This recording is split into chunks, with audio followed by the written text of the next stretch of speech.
Yeah, first would be about the materials, and I would say one of the best place to sharpen your knife would be the sink, or just close to it.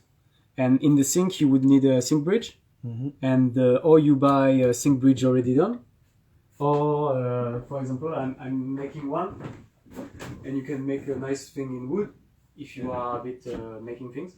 Yeah, and it's really easy to make. And you put it at the dimension of your sink, and it's done. Good thing is that you will have really water around, so to clean. And it's if you do thinning, it will gonna be quite messed everywhere. So it's far better in the sink. Then in the sink you will maybe use that sort of thing. Not necessary. The good thing is that is for me it's making more high, but again you can put a piece of wood, and it's nice also to all buy that sort of things. So it's gripping, but actually just a wet tissue, cloth, it's working. So yeah, you can have fancy tools, but very simple. It's okay. Maybe we can speak. Maybe we're gonna do like a little tour, which will be maybe a little bit of approach making a micro bevel, and then we will speak about more about thinning, and then we will going back to the micro bevel, something like that. And so we're gonna try with this one.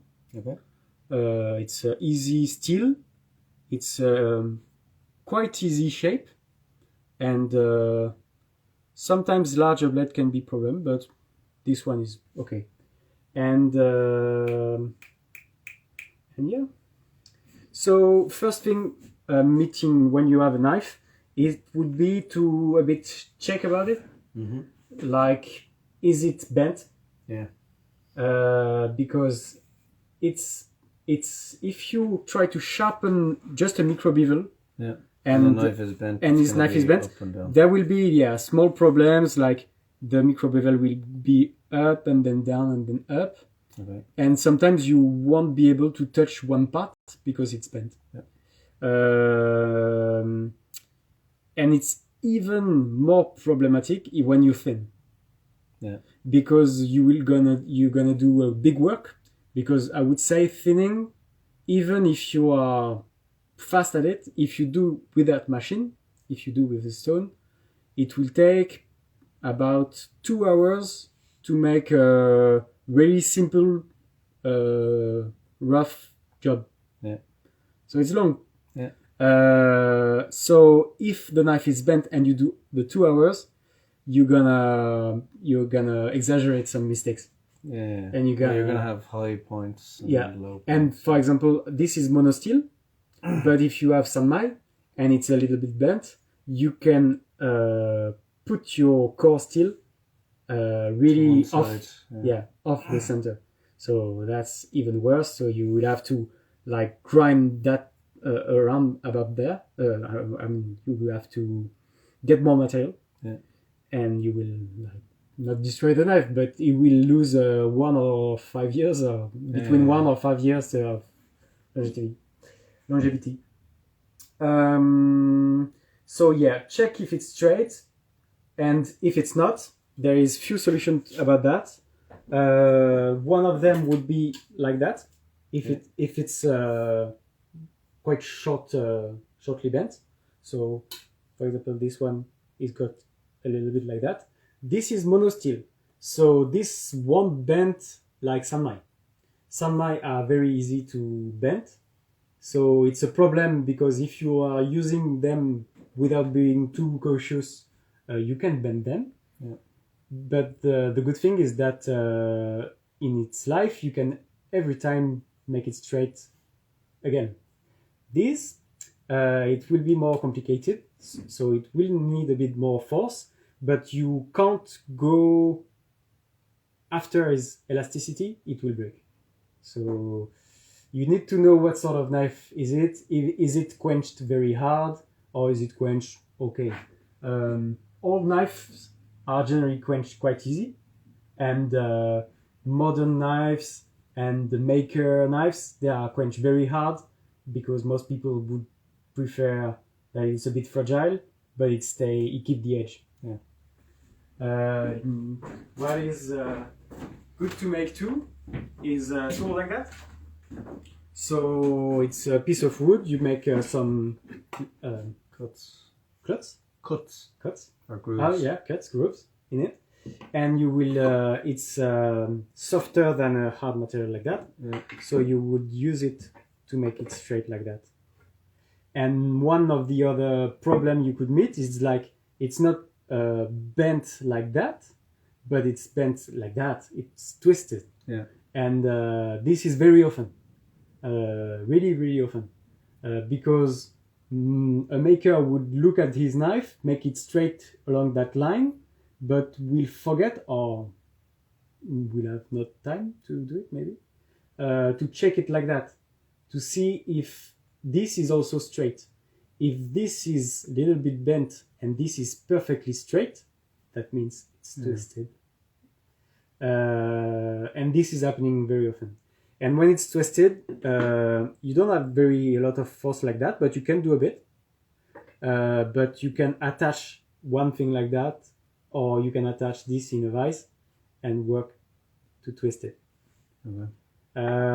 This is like, yeah, more complicated. yeah, if it's an expensive knife, if you are too afraid to do it, you send it to someone who is used to do it.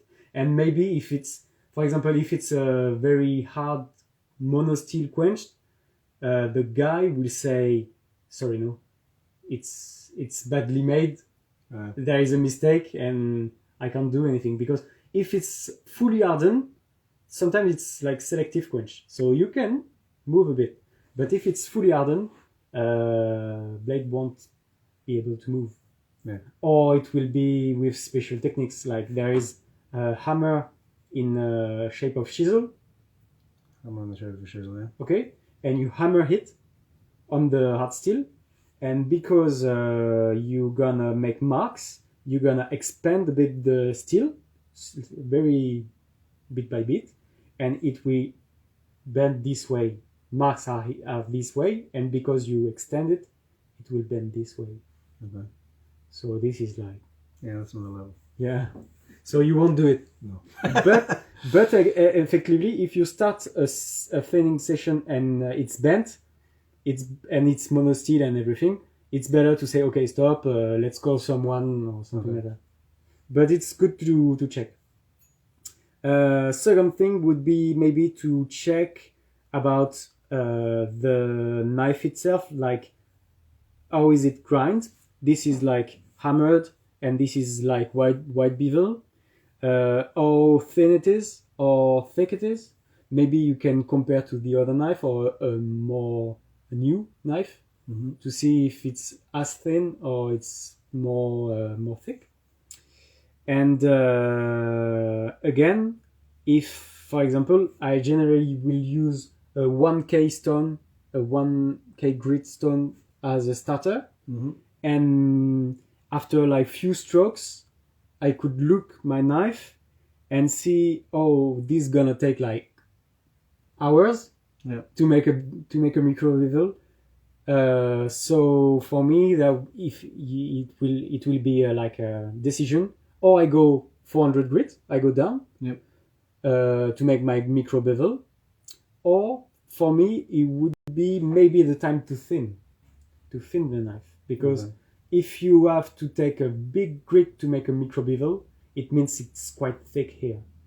It means it's thick, so if it's thick, it would be best for the future of the knife to thin it.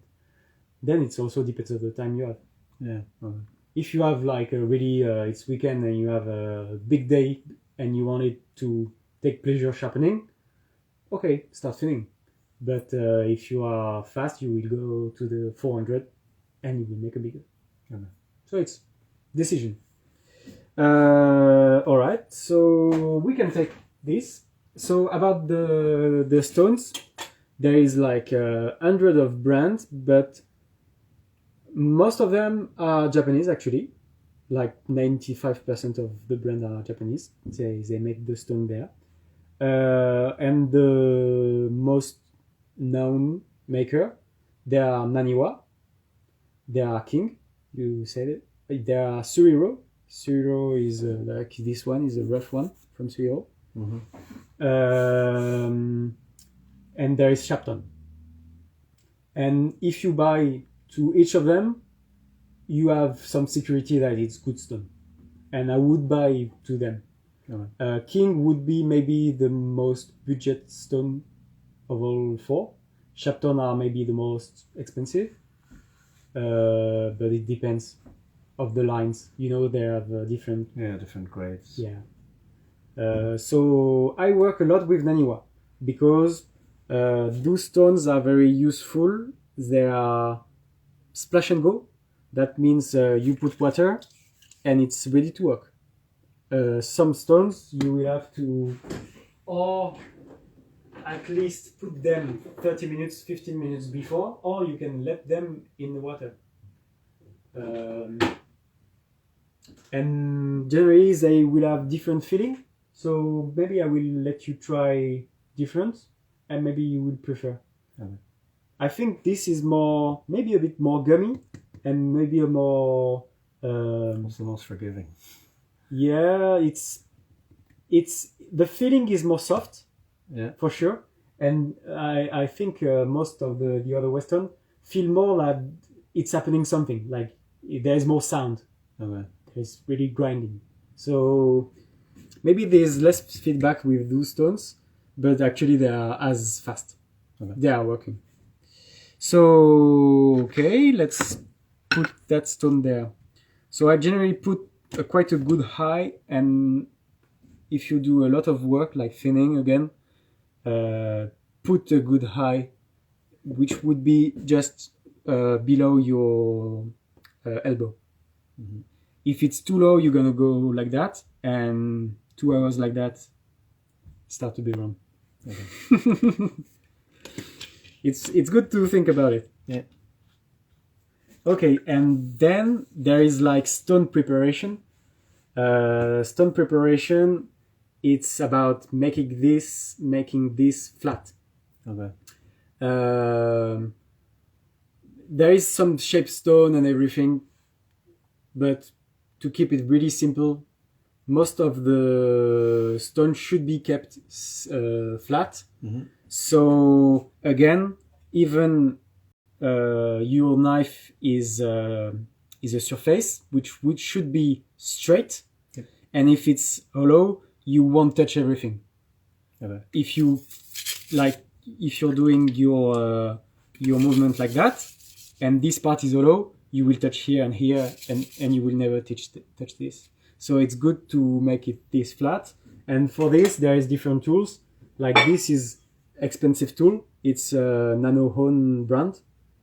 So if you start to say, okay, I want a best tool to make that, and I got big budget, you can buy Nano Hone. They are good one. And if not, you should use Atoma. It's quite famous in Japan. It's a diamond plate. Okay. So it's diamond put on a sheet. Yep. And you put some water and you work like that. You can quite easily see that there is mark, but here there is no mark. Yeah. And you can take a pen. And if there is mark, it means it's hollow. It's a bit sticking, this one, so put a lot of water. It will be a bit less sticky. And you see, this is working. And for example, if you want to compare, this is more expensive tool, but it's faster. Okay. So it just takes off more. Yeah. So when I was like really beginner, I was doing that maybe too much. And then you wear the stones. And the stone wears. it's not really the idea. The idea is to have a good stone to work, but not really to wear it. Yeah. So how you care about that? It's to sharpen. So this is like maybe a little bit more advanced than beginners, because beginners, you will have to accept that you are not the perfect gesture. Mm-hmm. But when you will be more advanced, it means you're gonna try use every part of the stone. And I feel some part of the blades are harder to do and some are easier. So, for example, the tip, I think it's a little bit harder because it's curved. Mm-hmm. Most of them are curved, and it's thin. Sometimes it's so thin that it bends when you put some pressure on it. Yeah. So it will, if it bends, it won't touch the very tip, but touch just before. Yeah. So it makes problem. And for that, I would use the stone on the best part of it. Like I don't take compromise. Yeah. I use it even if it wears. Yeah. But when you are like on a really easy surface, like here, Yeah. like you can really go there and there Okay, and so you there move around and there. All stones, they were in the middle. Like really, yeah. you can trace a circle here. So at a certain time, when you are more confident with the stone and the knife, you just don't go there. Yeah. You never go there because anyway, it'll get used. yeah, because it's a crossroad. Yeah. So okay, so we have a flat stone. You can also Is this 1000 grit? so yeah, 1K Naniwa Pro is a brand and line. Yeah. They got a cheaper line which is Super, and Super is not good for sharpening, I think. Well, for me, they are good for polishing. Okay. Different. Sharpening will really grind material. Polishing will like really make it shine. So this is Naniwa 1K, and yeah. Just last thing about preparation would be maybe to do the corners, because it's far more comfortable and because it's making also the stone more strong. If you hit the stone with the knife here and it's not beveled, yeah, you will break. chip it. Yeah. So just quick thing, it's good. Okay. And then we can sharpen. About the handles, they're gonna be wet in the thing, but you can always protect them. Like I sometimes, when I'm working on a very expensive handle, I would wrap it with a plastic bag or plastic, the thing you use in the kitchen, you know, the film. Yeah, cling film. Yeah, and put a bit of scotch. Yeah, and it works. But well, I don't care for that. This is like maybe 8 years and it survived, so it should survive this. Not survive me. Maybe not. So what I would do would also check really the way it wears the knife, because sometimes you have like a nice part that is already sharp, and often the tip is like dull. Just because of use and whatever the shit. You know. And maybe it's better to be aware of that, so you will exaggerate or concentrate here and not too much here. So you will keep the knife as actually more longer. Okay. And last thing before I start, 1K is quite classic. It's like really a mid grit. Mm-hmm. Just before, it's a bit like in the coarser work job, and just after, it's really more polishing stuff. Yeah, so this is the working one. Yeah. Below that is repairing, fixing, yeah, chips. Above that is polishing, finishing. Yeah, and if there is only one stone, could be 1K. It would be too slow for any repair, for sure. You can't do repair with that. Okay. But for maintenance, it's okay. There is also sometimes I advise most people in the kitchen not to start with the 1K with like my brand new knives. Yeah. That's why I brought some old knives. Yeah, it's just because my knife are really thin behind the edge, and they are like when they are new they are really thin. So actually you can sharpen them with a fine stone for a long time before you get to the 1K. Yeah. So when you are in your kitchen and the knife is dull, even if it's quite new knife and you know that, don't think, oh, I'm gonna grab the 1K straight away. Yeah. It's not really the best idea. The best idea is like, oh, I can maintain but without grinding too much material. So the thinner the better. If the thinner doesn't work, okay, I go the step below. Okay. Just before I start, Yeah. Angles. How do Yeah. you approach the angles and kind of geometry? For me, I don't like too much to fix angles because actually, well, you can make some guide and everything, but I think it's making the things maybe sometimes more complex than just intuitive gesture. Okay.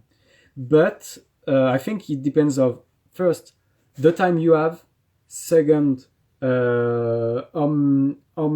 what is the knife and what is the task, and that sort of things like. Okay.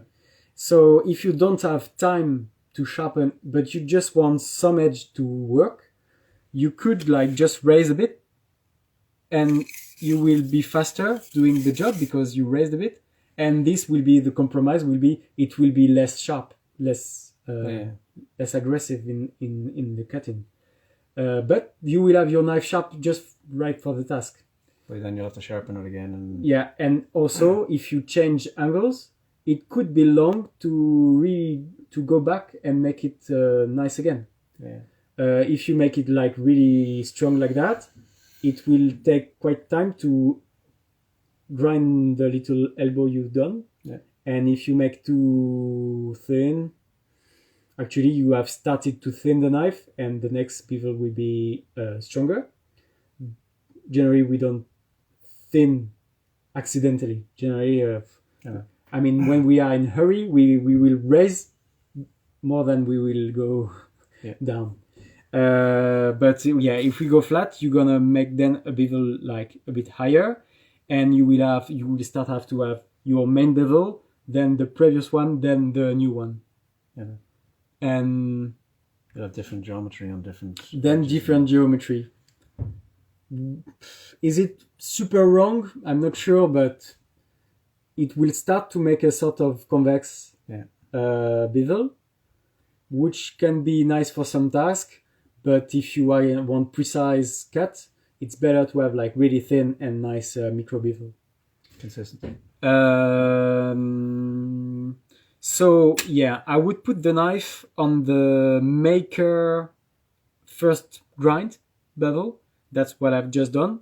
It's like not flat on here, but it's flat on here. Mm-hmm. And this is like the first grind that the maker have done. This is interesting to see how is the limit. Like if I don't level the knife, it will be really grinding that sort of angle. And I don't know if I got a tool here. I don't have it. I got a tool to measure angles. Mm-hmm. But it's also interesting to see what sort of angle the knife has. You can, buy these little tools to have the angles. Okay. It's like numeric. It's quite a small one. Okay. And this is like 3, or it's quite thin. And when you are sharpening a kitchen knife, most of them, you will sharpen between 10 and 20. Okay. 10 will be really acute. 20 start to be quite a strong bevel. Okay. And 15 is like most of the knives. What is 15 and what is 10? This is a little thing I have done to make it 15. But actually it's quite much. It's quite a lot. I mean, for me, I think it's too much. Okay. I would sharpen, when you will see me, I would sharpen less than that. Yeah. So then, once you have the first bevel and you put your angle, so that would be the angle I would put. Mm-hmm. This is about 10. And now I'm gonna start sharpening. And I think what is quite important is like gesture and how you control. My way of control is that position, thumb and finger here. Yep. This is like making a clamp around here to make it really strong. Yep. It doesn't mean that you need to be like super strong here, because if you're too strong, you will have problem to make the tip, because it needs to be a bit more flexible. But you have to feel that this is strong, and you can talk, keep your angle, and go back even if you stop, like rinse your knife. Yeah, I keep some like muscle strength in the knife, so I will go back to my angle.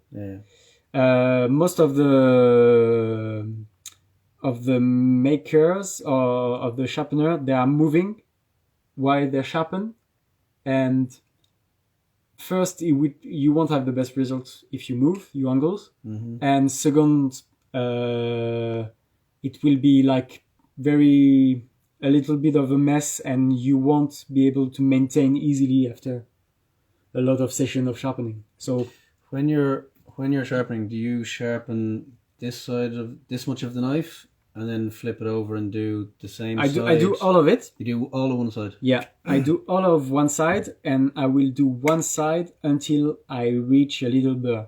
Okay, so you have a burr all the way down the blade. Yeah. Okay.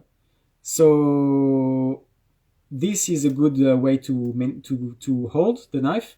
And then I think most of the beginners, they would do the knife too much perpendicularly, like that. And this, if you put a camera here, why not? For a beginner, it would be maybe interesting, because you can have a view of your work. Yeah. You will do that sort of gesture. Okay. And so you don't keep your angle, you make a convex thing. To make more straight, flat micro bevel, I think the gesture is going front, and you will keep really more your angle working that way, because it won't be your wrist, but more your arm, and this is more stable. Okay. Basically lock the wrist and just move the arm. Yeah. So I'm gonna work on the heel part. I'm gonna try, because I got some easy part to sharpen, to try to work the stone in front or at the back. Then I can stop, move my finger. The finger will be quite close to the edge, so you apply pressure here and not too much here. Okay. That would lower a bit the angle, maybe. So how much pressure are you putting on? And how much pressure is quite a lot, but not super. It's like holding. Okay. Yeah. And I think if you don't put pressure and you are really a beginner, you will lose your angle. So putting a bit of pressure will help you to be stable. But putting too much pressure, you're gonna start hollow the stone very fast, and also maybe the edge, if it's really, really super thin, you're gonna bend it a bit, and problems and everything. So it's not too much, but I think pressure with the 1K should be what I've pushed on your arm, is like really being quite stable. So pressure is there. There is nothing. On the 3K and the other one, you will see there is less pressure. Okay. So I'm gonna work like that. And here you're working the whole stone. Yeah. You're up here, over here, up here. You're doing the whole stone. And I try to avoid this area. Yeah. So when I go, if I need, because the blade is long, and I need to use the length of the stone to be more stable, to have comfort, I would work here. Yeah. Or here if I got space, but here I can't, for example. So I will be able here with the tip, but not now. And you're not going from this angle to this angle. It's always up, down. Oh yeah, you can. But if you do that, you go to the crossroad, and the crossroad is the place where you. But you can, of course. If you prefer to compromise the stone instead of the knife, do it. it's more comfortable. There is more space. Okay. So and it's okay. It just means you will wear a bit more the stone. Buying your stone. And it's only a tool, and some things we say it's consumable. Yeah. You know. Same as belt. Yeah, it's consumable, so it's okay to use it. And some stones are too expensive, but some stones are quite okay. Like 1K, you can grab a 1K between 40-50 euros. So if you wear it in 2-3 years, it's okay. Yep. It's all right. You put too much oil, gasoline in your car, so it's okay. It's okay. Well, depends, of course. So you move your finger where you work. So if you work on the heel, it's good to have your 2 fingers on the heel. Stop. Put your finger a little bit farther. Work here. Keep the angle. Go a bit farther. I'm starting to make some curve because it's a bit more curved. And if you don't follow that, Right, so you're kicking out your... a little bit, Yeah. rocking a bit. I do that because the blade is curved. So if I go flat and it would be like very fast stone and the knife is very thin, so it will grind fast, it would make a little flat area. Respect the blade shape normally. So if it's a little bit curved, make a little bit of curve in your gesture. And the tip would be less pressure at all. For sure, I would be like that. Yeah. It's no pressure. Because it's thin and it's fragile and it could bend, so you can work slowly like that. And if you put too much pressure, one of the problems would be you raise and you go in the stone. Yeah, okay. Not to go in the stone would be, there is sometimes we say pressure in, pressure down, pressure in, pressure down. Pressure, no pressure, pressure, no pressure. Because that way you sharpen the knife, and when you go back, you won't grind the stone. You put less pressure. Yeah. And also for the very edge, it's quite different for him when it's very thin and it's acute to meet the stone like that or to meet the stone like that. So it's more violent for him. So for it. Generally we're gonna push this way with pressure and less pressure going back. Most of those stones are really high quality, so you won't grind them that fast. Yeah. Low quality are already softer, so you're gonna eat the stone faster. You obviously do them pressure, or not pressure, but you're obviously grinding both directions. So how does that not take the burr off if you're creating a burr and you're pulling back? Yeah, it's true that I would create the burr here, and if I do that too much, I could maybe put the burr off, but I think I don't put enough pressure to do that. Mm-hmm. It's this side, and even doing this, I would need to change the side so it will come off. Okay. But I don't feel that it's okay. Generally, I'm sharpening. It's true that I'm putting quite a lot of pressure everywhere. But I don't know. I'm doing that so much that I would not be sure. But I'm for sure would be maybe better to learn that put pressure, less pressure, put pressure, less pressure, put pressure.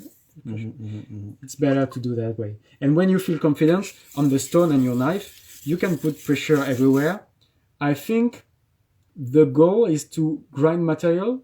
So if you don't have a very thin edge, fragile, grind both, because the idea is to grind material. So why you would skip you have to do it twice as long to take off the same amount of... So if you have a strong knife and strong bevel, it's okay to do the both. And when it starts to be thin, fragile and everything, start to be maybe more gentle like that. But doing that sort of movement, it doesn't help to keep the angle again, because it's very asymmetric movement and force. Mm-hmm. So and this is more keeping your angle. Yeah. And I really try to imagine my knife holded by a machine or by a mechanical arm when I'm sharpening. It's really, you have to see the blade moving in an area like if it was like a computer image. Yeah. Because it's sometimes your concentration or your view is a bit blurry when you do that, because you don't have to look at a precise point like when you're doing something else. Mm-hmm. So it starts to be a bit more large view, you know. And just if you have the feeling of the blade being like really not moving, just being in one space, it's good. It's good feeling, I think. Okay. So you can do that, and then you have to check if you have a burr. And for the burr, I really use like really some nice soft skin. And is there a burr on it there now? There is a little bit. It's thin, but there's something. Yeah. And you can compare. It's always good when you have a very subtle sensation. It's good to have comparison. So you can do this way, because there should not be burr this way. No. And there would be a burr this way. So you can compare a bit, yeah, and see if there is really or if there is not. Okay. Once you achieve a burr from here and from here, that means already you have made some apex. Means you have a zero grind on your edge. And the burr is like the more easy way to be sure of that. Yeah. So when you have your burr here, you can go the other side. The other side, because of the handle, we are working more perpendicular, but it's okay, and you can learn like that to work with the other hand. That depends of people if they are okay with two hands or really not at all. For example, I'm polishing my knife, so I'm thinning with both hands. But I have learned sharpening with one hand. Okay. And mostly because one hand is really wet and the other one is dry, so I don't fuck the handle. Okay. And I don't have to swipe it. Yeah. So let's do the other side like I do. So you put your main bevel, okay? And you will do same position, but a little bit different. It would be thumb here and X here. Okay. And this is really holding your wrist too. You choose your angle, and this would be about what I put. There is maybe a little finger that going underneath. And this would be maybe quite strong. So let's go. I put my finger here, and I'm gonna work this area. This, if the stone is too soft, you will grind, because actually you put more pressure with that gesture than this one. It's easier to put more pressure. You've changed completely the angle of the blade on the stone, because when you're right-handed, the blade is like this.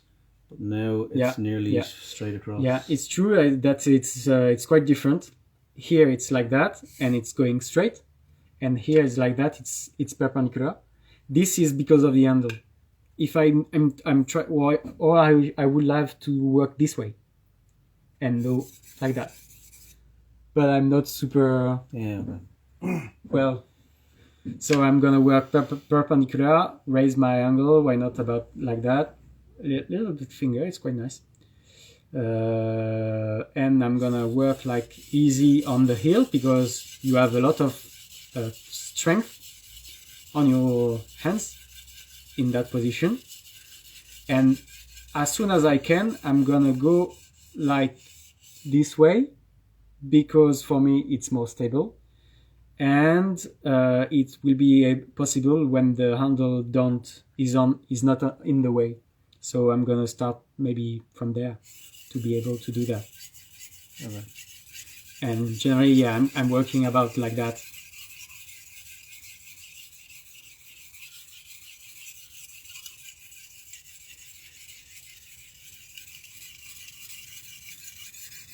So this side, there is two solutions. Or you do the exact thing to have a symmetrical grind, or you do a little less job because you have already an apex, and you will have asymmetrical grind. I feel a little bit of asymmetrical for a right-handed man would be a little bit more aggressive and more precise cut. I like it, but most of the time would be symmetrical. It's nice to try things, and sometimes you realize that you prefer that. And you see, I'm doing like really small gestures sometimes because I want to be a bit more precise.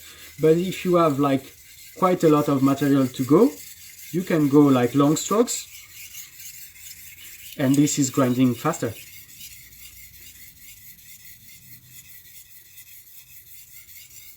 Okay, and here again on the tip part, I'm doing that. Okay, and then you have to fill your burr this way. And if you have good light, I've just seen it actually. You can see like a very shiny little thing at the end. So we have 1K apex and edge. And we have a burr all along. So we're gonna deburr before going to the final stone. Yeah. And then you can try maybe, no? Yeah. So my burr is that side. Okay. So I'm gonna now put no pressure and go this way, and then this way, and then this way. I change, so the burr go one side, the other one side, and break. So I generally, for keeping the tip safe, I'm not going straight forward. I'm going like a J. Okay. This is helping not to go in the stone. Yeah. It's like to make a J. Yeah. It's nothing, but it's just helping. And if you can, it's good to learn. You have your finger here and you keep the contact. You see? I mean, the finger are moving. They are staying in the middle of the stone, and the knife is moving. It's nice exercise, but that will ensure contact and no pressure. I keep my angle. And for beginners, I generally do like one side, the other one side, the other one side, the other one, okay? But actually, when I was learning, I was giving myself some time. So I was doing like... So there is muscle memory, and your angle will be more acute, more precise. And when you start to be like really, you know you will keep your angle, you can go one. And after that, you can also check for the burr. If it's really smooth, it's really good. It's really smooth, so it's really good. And of course, before going to the next grit, there is two things to do. It's like really look at it. Mm-hmm. Is it nice and clean, or is it like full of angles? Mm-hmm. It's okay. I mean, I'm sure with a microscope you can see some few lines. Yeah. But it's not like terrible. It's not like going everywhere. Yeah. It's all right. It's one angle. Yeah. There is like two lines here, about here and here. Yeah. It's a bit more difficult because the tip is a little bit more difficult part. And here I have going one time I've been too low. Yeah. There is a little bit thing. And this side, it's quite nice, but I didn't work the heel enough. Here too, maybe. Yeah. Or maybe the knife is also overgrind. So I can't touch it because it's a bit overgrind. Yeah. and it's nice to look at it. If it's nice and plain, it's a good thing, and it's okay. It's not maybe like a robotic edge, but it's good. Mm-hmm. And what I wanted to say? Oh yeah, and if it cuts, like we should take some paper. Up. And if it cuts already with 1K, no stroke, no nothing, just the stone, and you try first a straight cut, and then you try turning. Yep. If it starts to do that, to go to make a curve, means this is sharp. Okay. And actually, with your experience, if with the second stone you mess it up, stay with this result. It's working. Yeah. It's good. And with time, you will start to go with the thinner. The thinner stone will polish the edge. You will give a smoother cut. I like it. Mm-hmm. But it won't give some special effect. I mean, it's smoother, sometimes maybe a bit sharper feeling. So the main cutting edge is on the. But yeah, the angle, the structure, it's right here.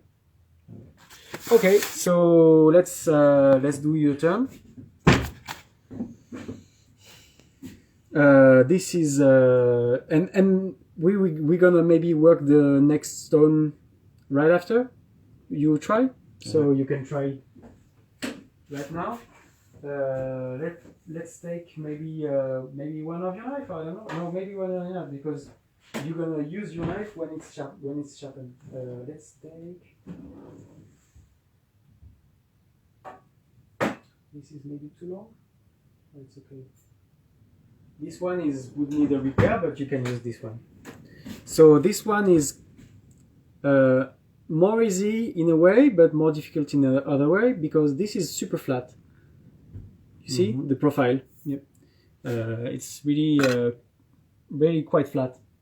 So actually, it would be less curve to follow. Mm-hmm.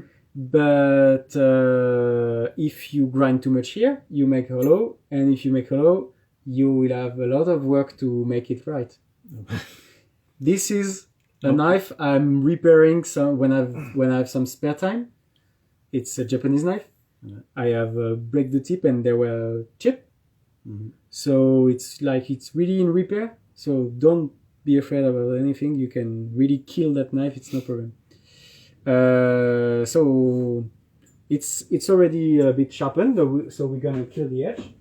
So we're sure you are doing some effect.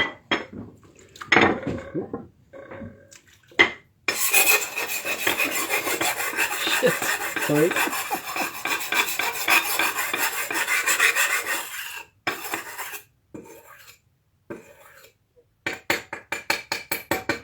Voila. It's dead. So it's really dead. Maybe the tip a bit more. Oh man. Sorry. Okay. I have to call him back. So let's go. So first, take your knife, check if it's not completely bent, check how dull it is, check everything, and yeah, start the work. Should be okay. I hope it's not too bad. And it's good, yeah, to have this idea that it's very flat part for the first 15 centimeter, and then take that one, leave. There is a little bit of curve. Okay. So start down here at the heel. Yeah, some pressure. You can start on the tip too. Huh? It's not really a big problem. And put your maybe finger here, more stable. So first create your angle, position your angle, and I think you're too low.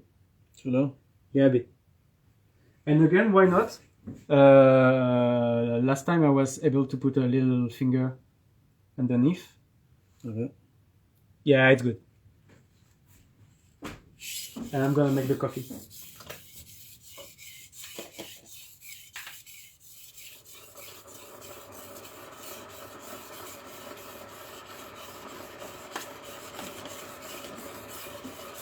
Okay, this is stable. So already this is a good gesture compared to most of the beginners. Yeah, most important is to keep the angle, and for that you have vision. Yeah. So how the blade is positioned in the space, and if you keep the same space where you sharpen, you will have this sort of space thing you can recognize as an angle with experience in the same place. I think it's working. Not to move your place where you sharpen every time. And second thing is sound. And actually, maybe not with this knife, but let's take any other knife. Like this one. Maybe this one or this one.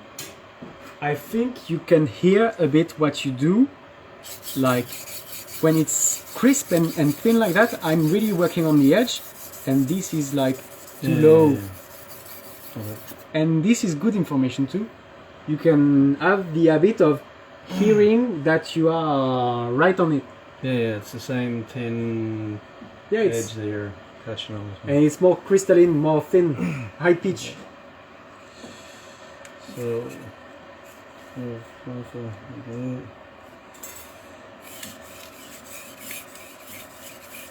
yeah, this is good. Your index finger should be on the... Well, it's good to take habit.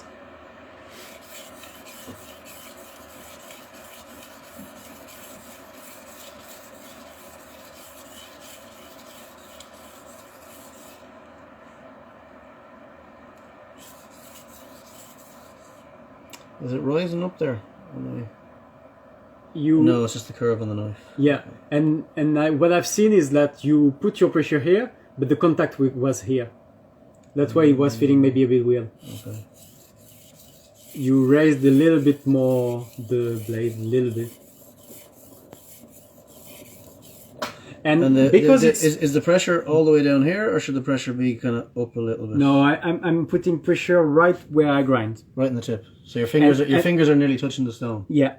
Okay. Yeah. You should not do it too much because you grind your knife. You grind your fingers. And I was seeing you trying not to make the contact here, to work here.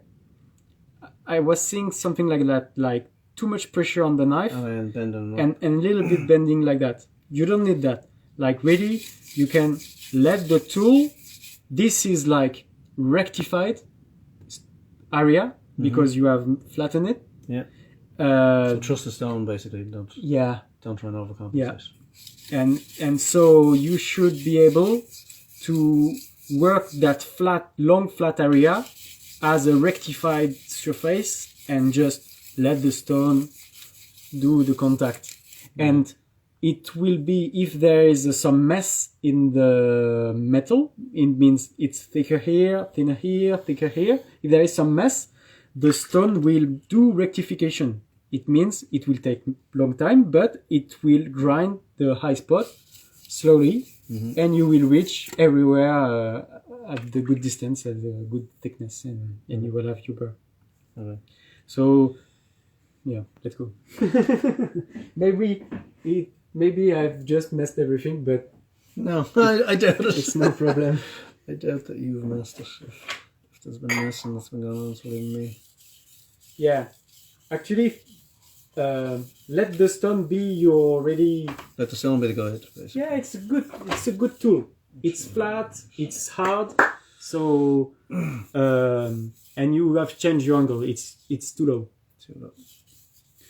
Angle is a difficult thing at the beginning, but yeah, it's too low. So too low.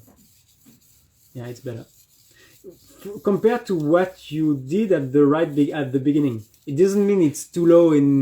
For me, there is no angle. But if you start something, you need to keep it.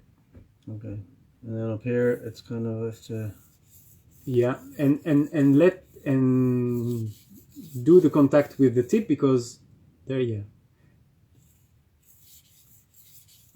you have to high a bit the blade with your right hand. Don't move the angle, but you have to go a bit higher. If not, you won't touch. Okay, so you have to lift. Yeah, You have to really and lift it off. This is something I'm gonna make some drawing while you work, because it's interesting.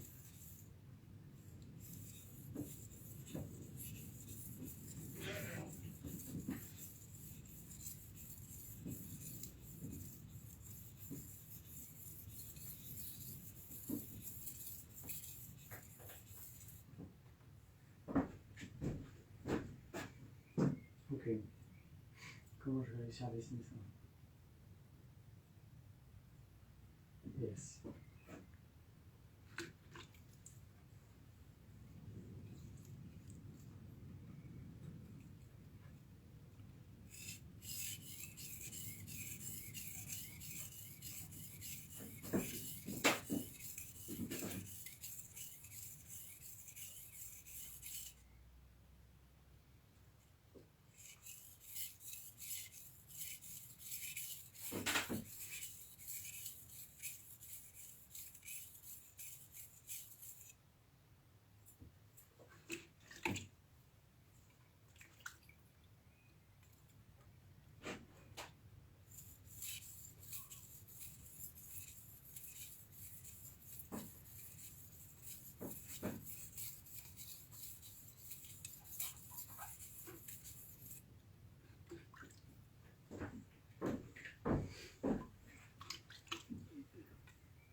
So here you have to lift. You have to lift and do like a rocking motion, meaning you have to create contact from the tip to the end of the curve.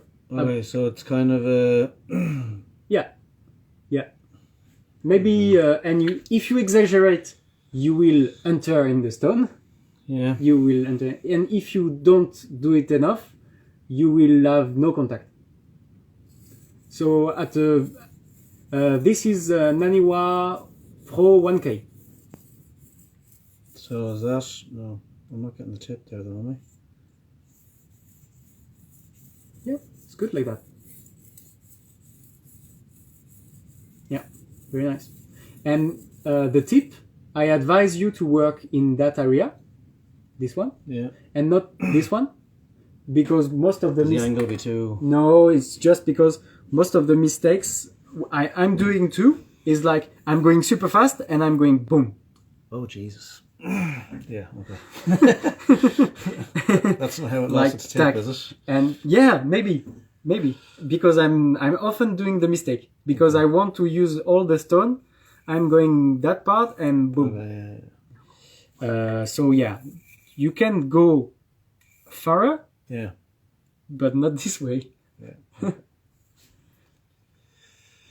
Okay. And you have a little coffee when you have time.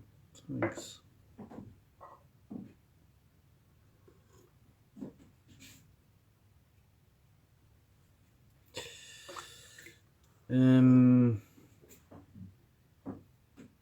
So do you have a burr?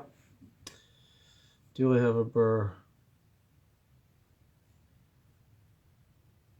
The edge of this knife was it was very thin, so I killed it. Yeah. But normally you should be able to have a burr quite fast. Yeah, so I can feel it in places. And it's like I can kind of feel a little bit, then there's none, then a little bit, then there's none. That's what I think. So you sharpen this side. All right. No, you sharpen this one. You sharpen this side. You can look at it too. Like, did you keep the angle and everything? Not really. There is different angles. Yeah. There is one here, there is one mess here, and then you have one angle. So in the middle is a bit like one like that and one more acute.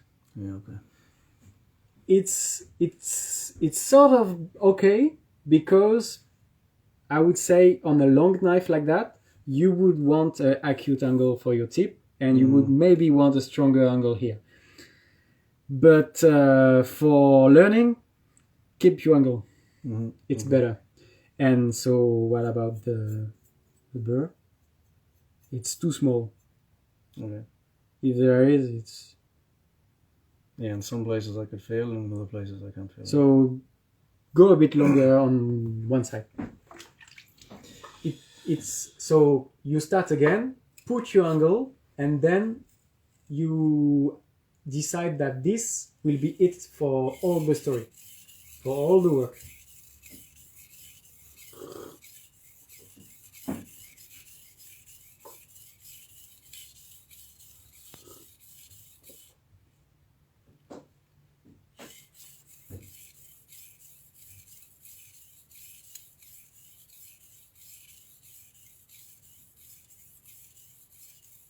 So this is good, but you are in a very easy part, so should work around here or around here, but not in the very middle of the stone. Okay.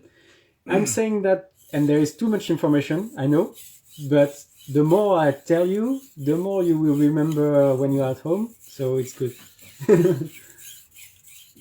And go maybe a little bit, well, if you like. All sharpener, we have our gesture. Oh, yeah, but I have to learn the right one at the start, and then. And what you're doing is not wrong, but I think you will win some stability doing my way, because I have tried so much way. Okay. With this. Yeah, I think this, and so let's your arm being the stability, being the en français on dit chariot. Yeah. Le chariot qui déplace la pièce. But if I'm only just working this corner, right? So let's say I'm doing this corner, the contact with the stone is minimal. Oh, there is less. Yeah. Yeah. You don't. So would it not be better to kind of pick here and go and use this whole? Yeah, it could be. If you are like on a super flat area like that, even to work like that, I would say. Maybe the best would be this way. Because you work all the length of a flat surface on a flat surface.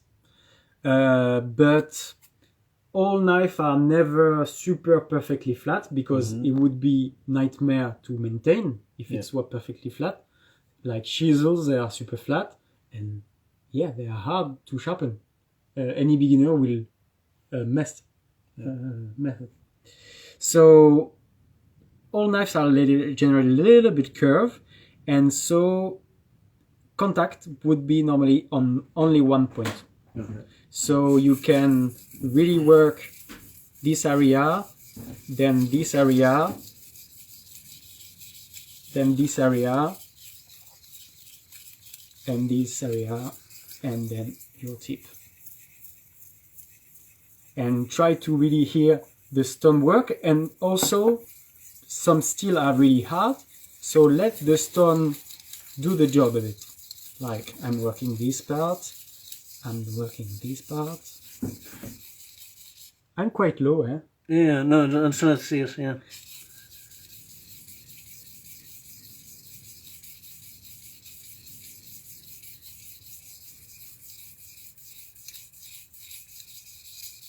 Okay, and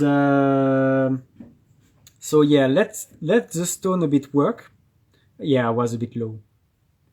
I was surely too low, so I didn't mess your job because I didn't touch your thread. I was like really low. The mess is still mine. Yeah, you were more like that, and with the sound we can hear. Yeah. It's more like you angle.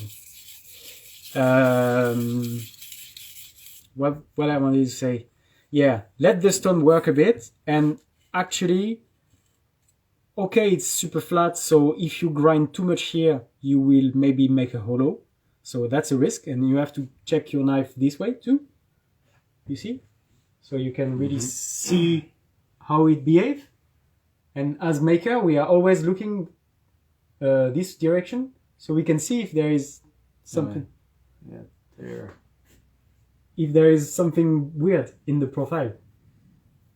Normally, it should be one line and should be, if possible, never a hollow. Yeah. But yeah, you can really work area, this area, this area, this area. Don't try too much to work all of it straight away like that. Okay. It would be too much job. And for imagination, if it's a little bit curved like it should be, even if it's really small, trying to do that, maybe you will start to make it maybe flatter than it was actually. So you can actually just work this way, part after part, so it will keep its shape. It starts to be a bit complex, I think. Well, I mean, we don't need to go that complex for you. No. Just, I think, go area after area. Mm-hmm. And of course, if you start to mess the knife, it's wrong. But the best way not to do that would be just look at your knife. Like, if there is there any hollow? And if you're not sure, put it on some flat surface with light underneath. Mm-hmm. And you will check if there is a hollow or not. If there is a hollow, that would means reparation. So maybe not 1K. Okay.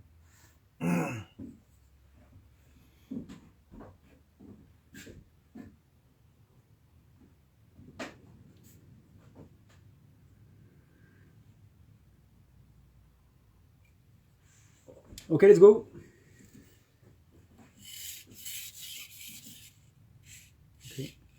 We're doing 3 fingers now.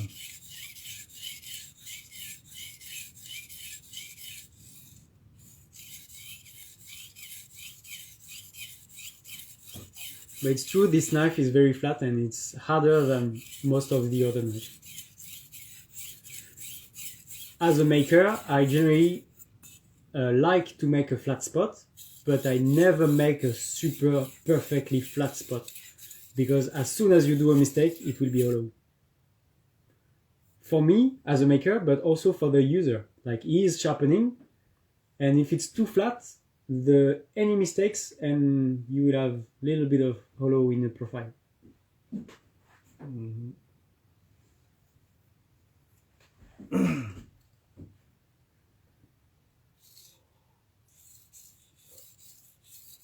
A bit of more of angle, I think. Yeah.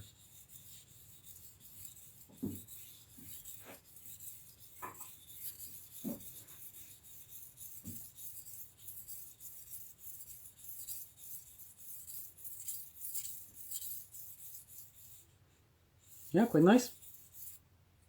Do you have a burr? And do you have a clean edge?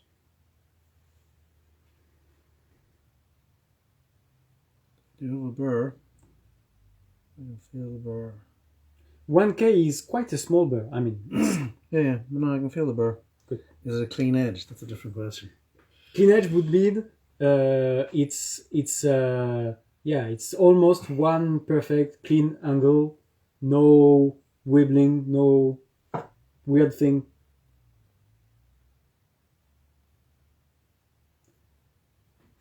And it's good like you do to look at the knife like if you were the maker. Okay. Because actually you are doing some maintenance, so it means you are like a bit of doing some making. And so you can understand how the knife is made and how you will maintain it. And well, it's okay for that profile. It's very flat, but I don't think there is any too much hollow. Maybe here, but I wouldn't swear. And it's good also, yeah, always check straightness like that and everything. What I was so you have burr on one side, so finish it. Yeah, do the other side. Okay. So, and what I didn't show you was generally when I start this, I go to make a one angle, okay? Mm-hmm. and I do one stroke. Okay. This means just I'm taking my burr and I'm putting once and for all the other side. Yeah. So actually I won't break it off. yeah, I won't break it off already. So it will be the other side, but when I will go a bit edge, I don't know, they say edge leading or edge trading, I think. Trading is like this and leading, I think, like that. Okay. It's to say the gesture you do. So if you do any leading, you won't break the burr. Okay. So you keep it, and if you keep it, you got more knowledge about where it is, where did you work, and everything. Okay.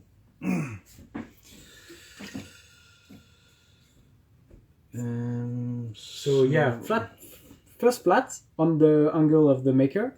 With this? Flat means flat. Oh, sorry, flat. So it's really good to know that this is like a bit like your zero. So of course it's about like 2 or 3, but it's good because it makes you some knowledge about where to start. And some knives will be really thick, and if you go too low, you will really have you will scratch your blade, for example, if you are doing a really thick blade. Yeah. Because we are here doing a really thin kitchen knife. Yep. But if we are sharpening, I was taking this one, like it's a small camp knife. Yep. It's not that thick, but it's certainly thicker. Yeah. It's really not the same angle. So yeah, flat like that, lift it up to make your angle like about that, and then keep it.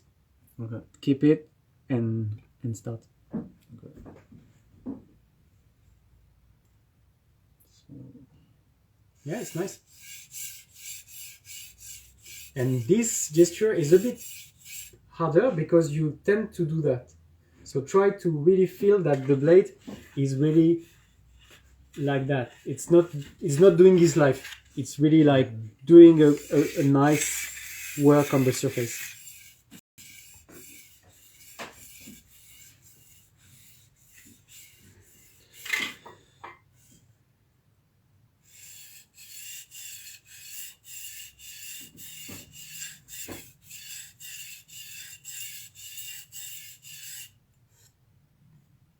I think you are a little bit too high. Yeah. Yeah. Okay.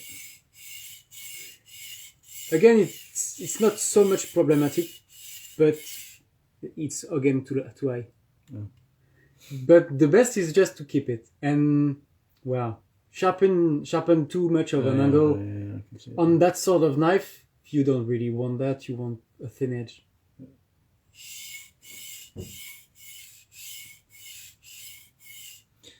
And when I'm sharpening on this edge, oh, do you go there?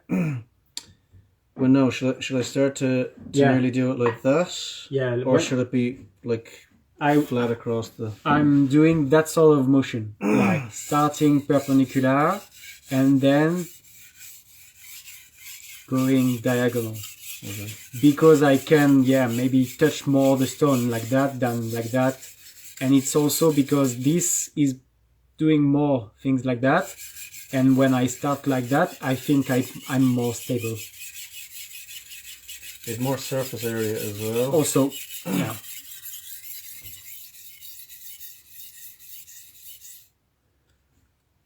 Something like that. And also try it because it could maybe be more comfortable for you to start with the tip. Like you start like that and you go all the way down.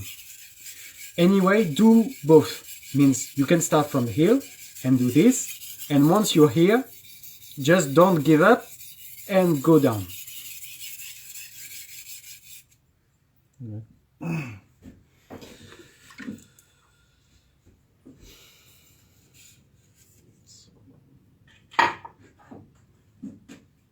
And the more practice, what you have to practice is keep the angle. Because your gesture is good, but it's just you're not super steady on the angle.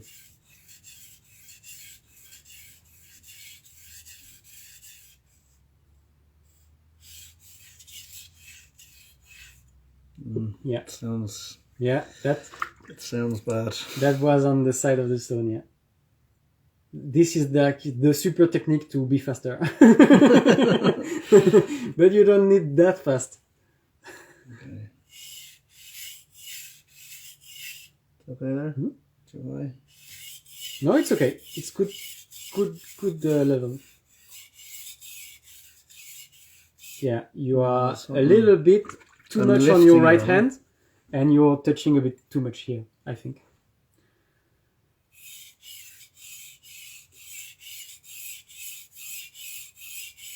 And your angle is maybe a bit too much. Yeah. Still too much. Maybe sometimes when I do things wrong, the best is to Redress. Yeah. Look a bit back, put your knife, okay, I start again, put my angle, okay, and I start just repeat one gesture until I feel, okay, this is quite steady. I can also not put pressure, so I won't grind too much the knife, but just I try without pressure, okay, I keep the angle and stay steady. Okay, let's move. And again, I tell you at the beginning that you could stop, change, go. It's possible if you don't feel to change the area while you're working. Because it takes some, it's like doing the piano, like, it takes quite some practice. You better just do a steady job here, stop, steady job here, stop, steady job here, and this hand, it's holding.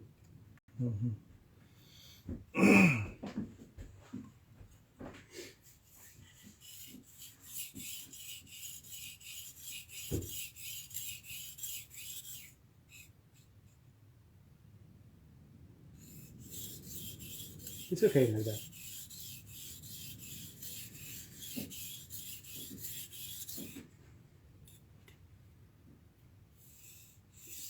You could put your index on the blade.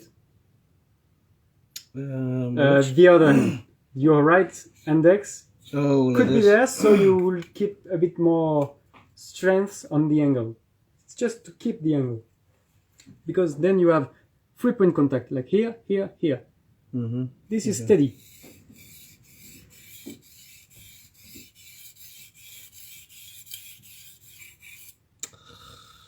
You can hear the noise. You just hear when it goes wrong. Yeah, but it's alright. It's alright. I don't think you are like doing crazy bad.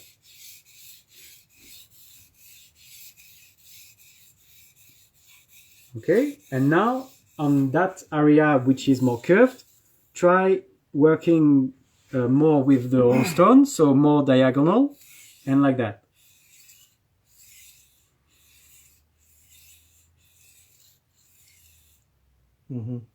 And you can repeat gesture quite slowly, like I did. It's always also good. Maybe it's harder sometimes, but it's also a good exercise. You repeat, okay, and now I make it more relaxed gesture. Little bit of more rocking. Yeah, me too. Little bit of rocking. Yeah, like that. Yeah. It's just to help contact.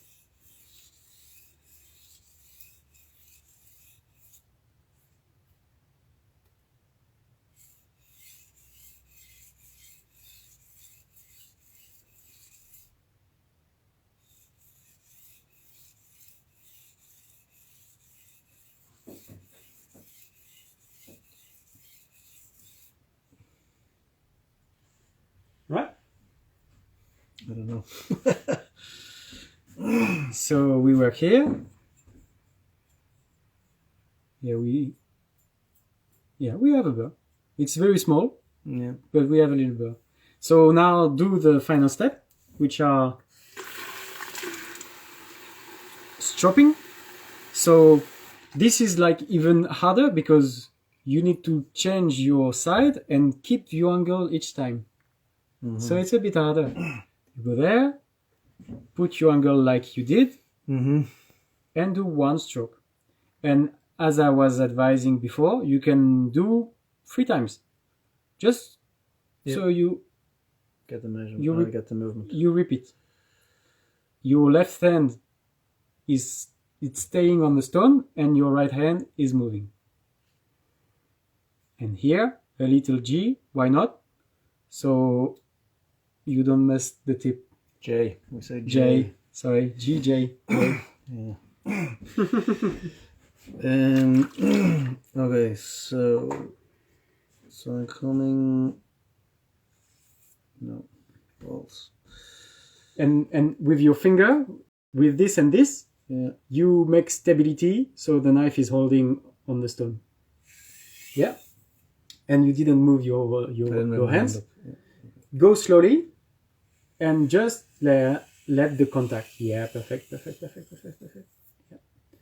Little bit too high angle. Okay. Yeah, it's quite a tricky one, but when you succeed to make it nice, it's maybe one of the nicest gesture because it's really. Yeah, so the handle is kind of catching. Yeah. And try make the contact means heel to tip. You need to hear and feel. Same noise. There is nice contact heel tip. Your tip was not touching the last two. And here too, the tip didn't touch. Yeah, you didn't touch the very tip. Yeah, so you kind of have to. The knife has to come up. It's not the same angle. Yeah. The angle moves. I'm gonna just after that. I'm gonna show you with a drawing because it's interesting because it's just about how knives are made, what are them as object because only makers are really interested of what are really the angles and the geometry of the knife. Most users don't, and actually, if you know how is it made, really, the angles and the geometry, you know how to use it better. You know what to do because you know that it's made like that. It's just made like that. Yeah. Okay. Well, I want to try this one more time. So. Yeah. Yeah. No. Don't hurry the end.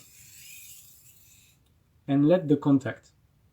In the middle of the stone, you should be arrived to your tip. So I start again. And don't try to escape. Okay, I don't have to flourish at the end. Yeah. Just contact and stop. Again, J and contact. And here again, not going off the stone. Just keep the thing really simple. So I think some of this is posture as well, isn't it? Well, it's an interesting gesture. This one, it's quite tricky. It's one. I'm taking it off again. And some people they sharpen the knife doing that sort of gesture every time. I mean, they're doing like heel tip all the way. Okay, and then I don't do that, but some people do that. Yeah. I find that movement actually easier. Yeah, my J thing is a bit weird, but it's just to it makes sense. It's just to able to not going to the inside the tip too fast.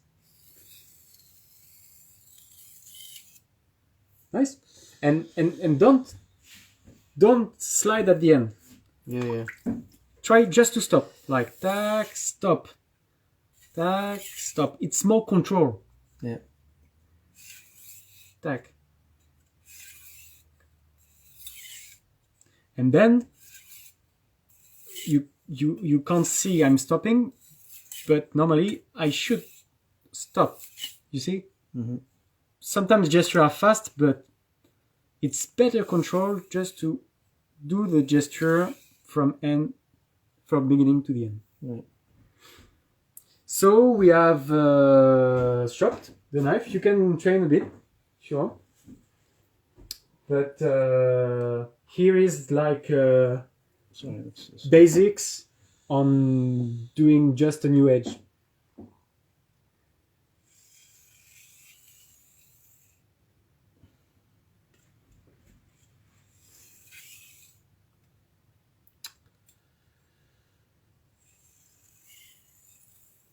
Yeah.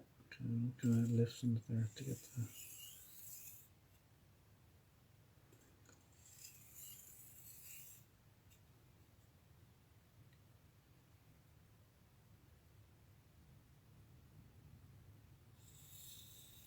Yeah. It's hard because you do it so slow, though. So it's yeah, hard but you're trying to get it right. But yeah. It's muscle memory as well. Yeah. You're not really bad at it. Actually, you're quite good for beginners. It's okay. And new angle it's a bit too acute. You can lift a bit up, little bit. It's interesting to start from the tip because you don't have exactly the same muscle memory as when you start at the heel. So heel is like that. Yep. Okay. So that means tip is like that. Yeah. Ouh. ça a touché. Hein. Ça touche un peu. Yeah.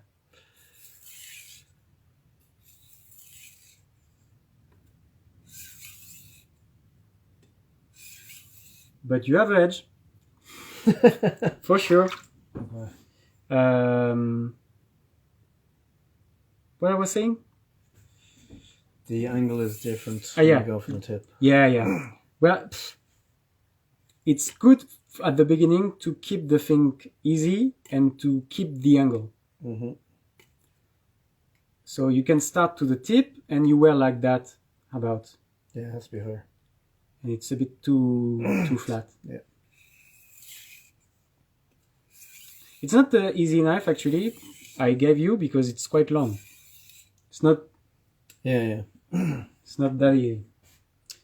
Okay, nice. I'm gonna show you just little drawings so we can understand more how it's made. Mm-hmm. So, where is my super pen? Okay. So, this is a profile. Yep. This is the spine of the knife. Yep. And this is the choil, means, you see? Yeah. The geometry this way. So, what is interesting in the profile is, I'm going to put some paper.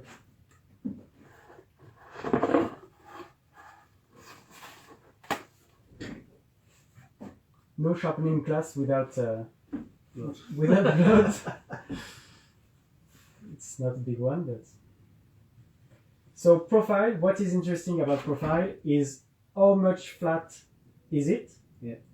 How much curve is it? Maybe how high is the blade? Mm-hmm. That will also change a bit the way you see the angles, because if the blade is super narrow, it's not actually the same feeling when it's super high when you make the angle. It can be both at 15 degrees, but when you hold the knife on the stone, it's not really the same feeling. So it's nice to be aware that this one is like super thin or this one is super large.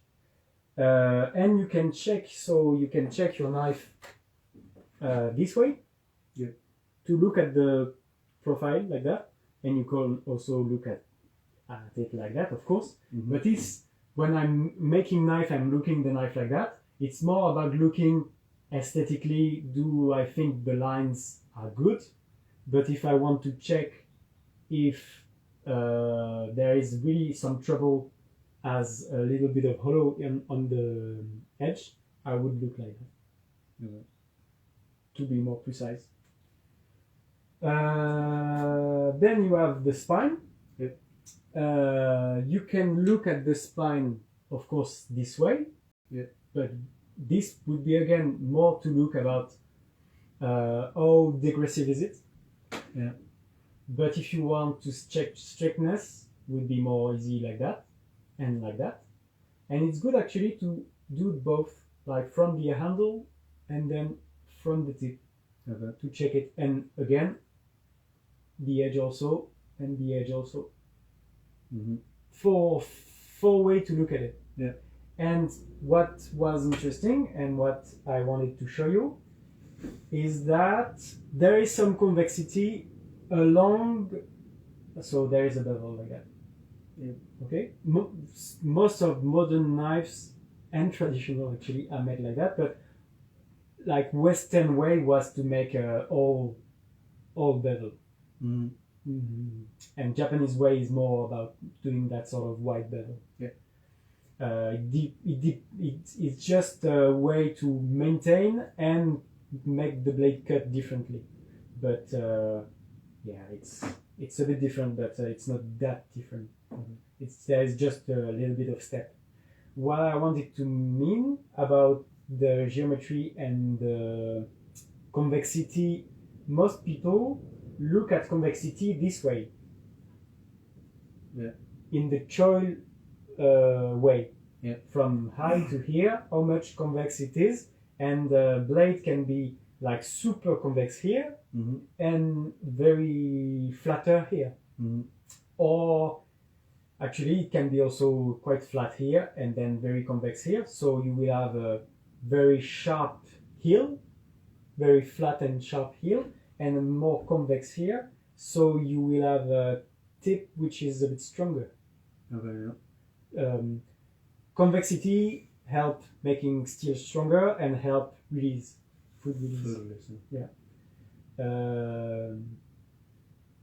And for sharpness, this is more acute, flat, but sometimes because it's less releasing food, so on some food you will feel it's less sharp than convex. But the next convexity I wanted to talk is more that one. Actually, most of the blades, they are along the blade, they are flat at the beginning, but then there will be a little bit of convexity along the blade. Okay. So, and this is more subtle and more forgotten, and that's why people sometimes forget to lift a bit the knife, or forget about rocking. Yeah. It means if you put a ruler, so if you do that, you will get something quite flat here, and normally you should see that the tip is not touching. So yeah. See, if the tip is not touching, it means, of course, there is some convexity. Yeah. And all knives are like that. If it was not like that, it would be, I'm thinking about the curvature and everything, but mm-hmm. you can always think about, like, if it was just dead flat everywhere, it would mean you have to grind here, and I think you will have less this belly. Like, if you want to grind that knife to have a perfect flat spot from here to here, yeah, I think you need to forget about that little curve. Okay. And you will have a sort of necessity of making some. Well, it's not maybe not necessarily. I tried. It's quite hard to imagine, but it's good to imagine, like, how is it? Is it like dead flat or not? Not that so. And so there is some convexity. This convexity, if it's too much, yeah, it would mean there is a belly here. Yeah. It could stop the cutting while you're cutting, because there is like a belly. There's more friction. Yeah. And if it was like perfectly flat, it would slide a bit more.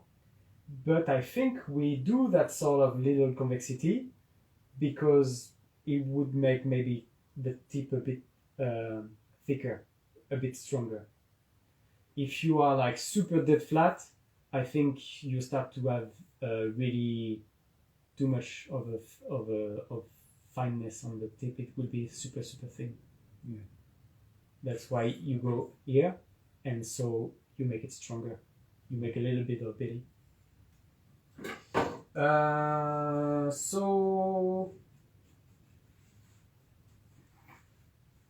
So we can talk now more about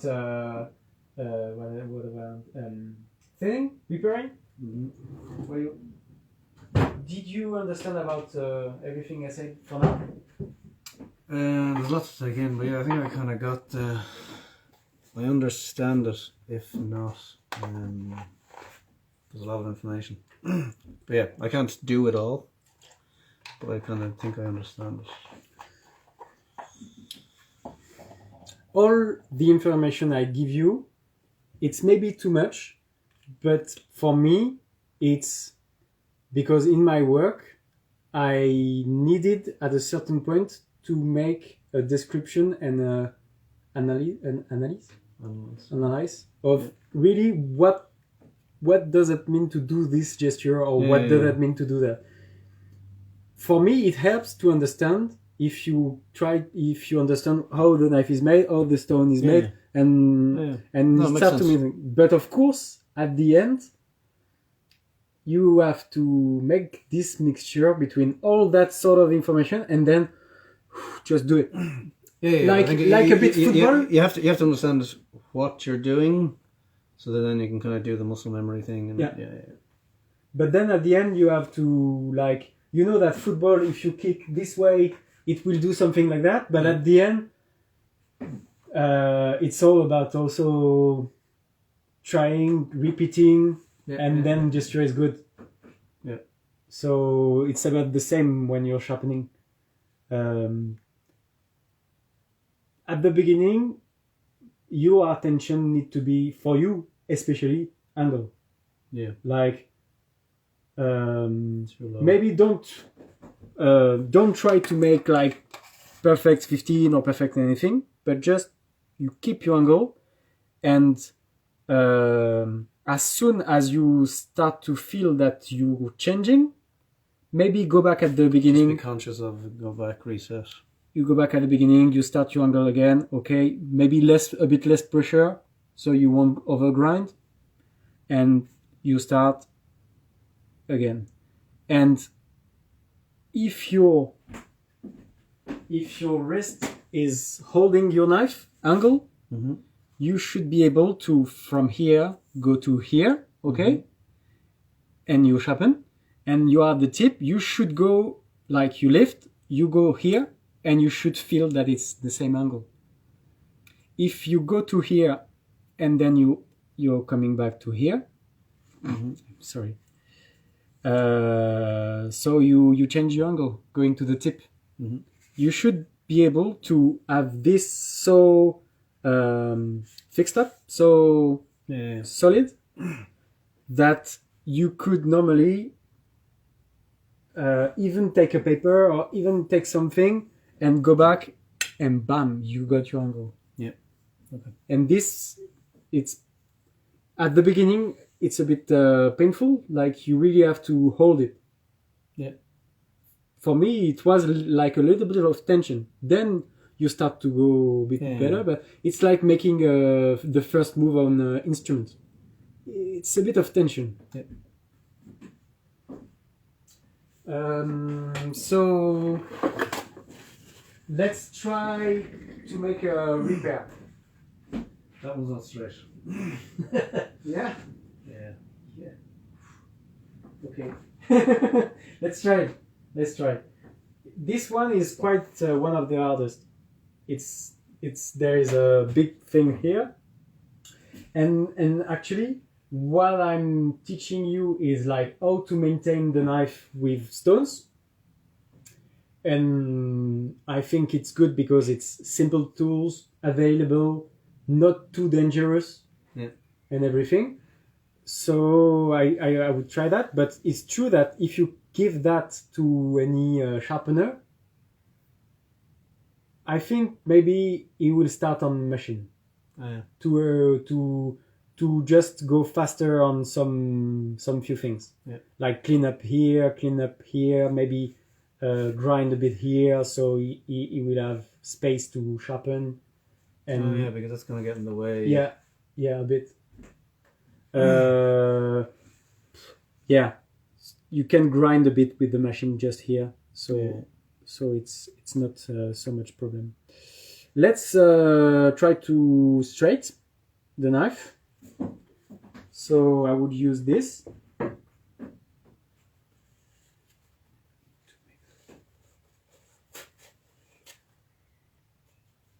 Okay. So I hope it will work. When it's not my knives, it's a little bit harder because you don't know how they behave. Yeah. And it's not good at all. Huh? That's probably the reason it was €6. My view normally is that if it bent one way, it should go the other way. Yeah. Or it was made bent. And if it's like super hard but made bent, I won't succeed to do anything. Or I need to use the hammer, chisel tool and everything.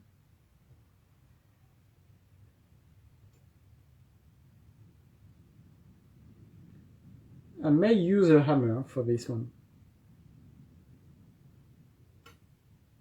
Because for now, I'm going a bit farther and farther each time. And I don't reach elasticity where I feel it bends. Oh, yeah.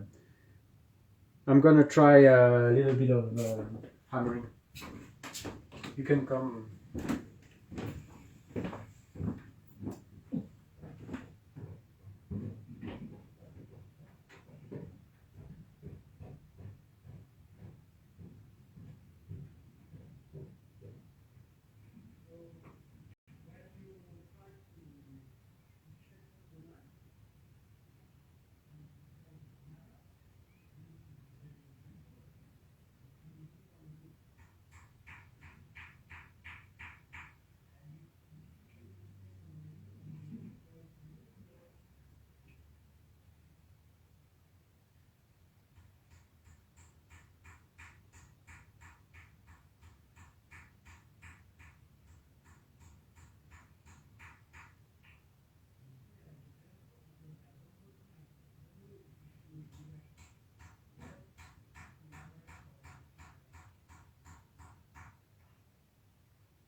Yeah, yeah. And sometimes I do it like super on purpose, like this knife straight from the beginning. I know that it will be for destruction, and sometimes I take the opportunity that there is a little flow, there is a little thing I don't like. I say, okay, well, let's start from the beginning for this one. Yeah. Yeah, because it depends the knife I'm doing, but sometimes it's not. It's not like I want. Depends, but sometimes it's not okay, and so I would destroy it. Sometimes you feel like sharpening on stone, or you feel like when you're working, that steel is a bit softer than what you are used to, and this will go direct to destruction. Because I can make a reparation with the grinds, but heat treatments, if it's not well done, you can't make it better. You could heat it up, like going to 0, then quench again. Yeah. But if it's thin like that, it's too thin to do that. It will bend everything. So if you start the grind and you realize the steel is not really hardened, best is to destroy, to check a bit, and so I generally break it to see how it is, if the grain structure is nice and thin and everything. So we have a straighter knife. Tip is not super nice. You can go with the end too, a bit.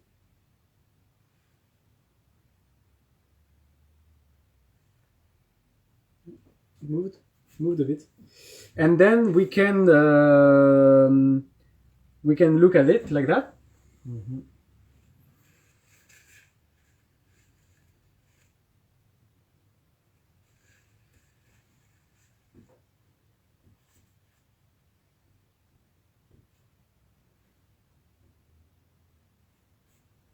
So most of the problem are here.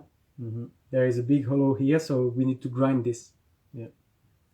So, and we should also grind new tip.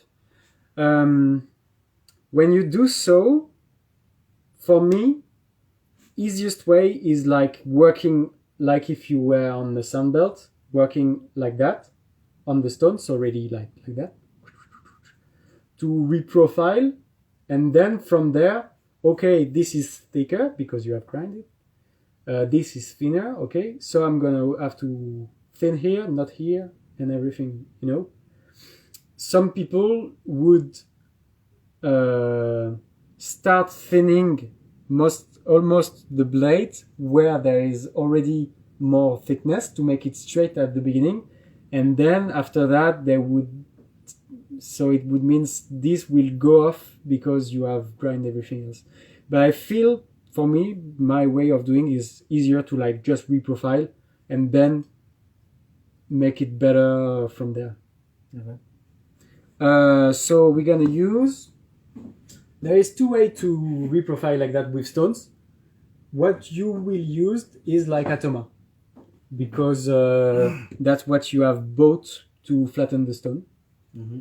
So this is diamond, so it will be strong enough and fast enough, because this is 140 grit to make the reparation. So you can hold like that.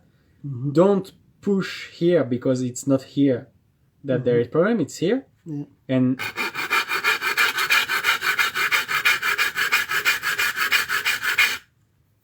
you do the reparation, and it's super fast. So here it's done.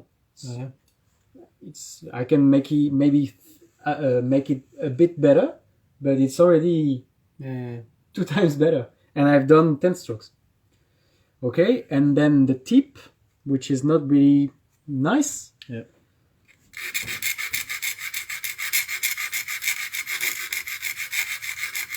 Okay, and now you can do sort of rocking, so you're sure you're not making too much of a flat spot.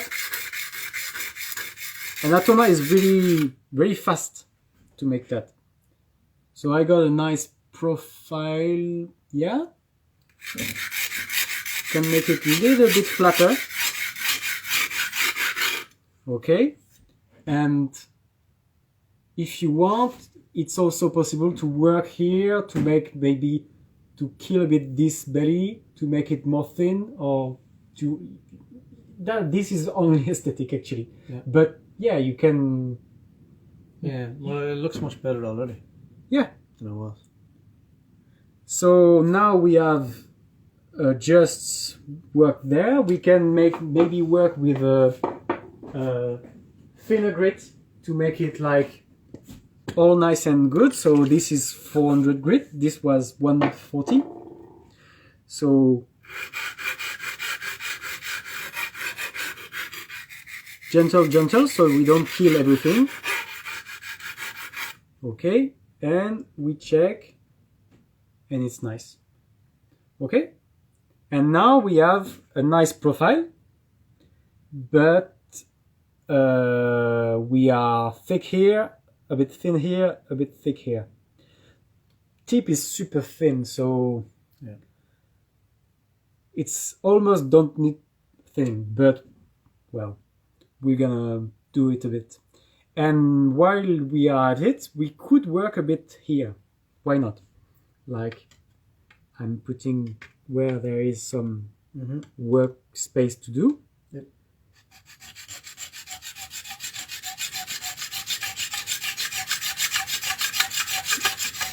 Those diamonds, they really cut the steel very fast. So I've just hit a little bit, and I've got a contact here, so it's why it's nice. You can also kill it completely, why not? But those knives are really made with this. I don't really know why they did that. I know that this is like for not putting too much things in it. And I think it maybe makes some rigidity on the blade. Mm-hmm. But for maintenance, it's nightmare. Yeah. Well, I don't think it's really nice. So I can do the other side a bit.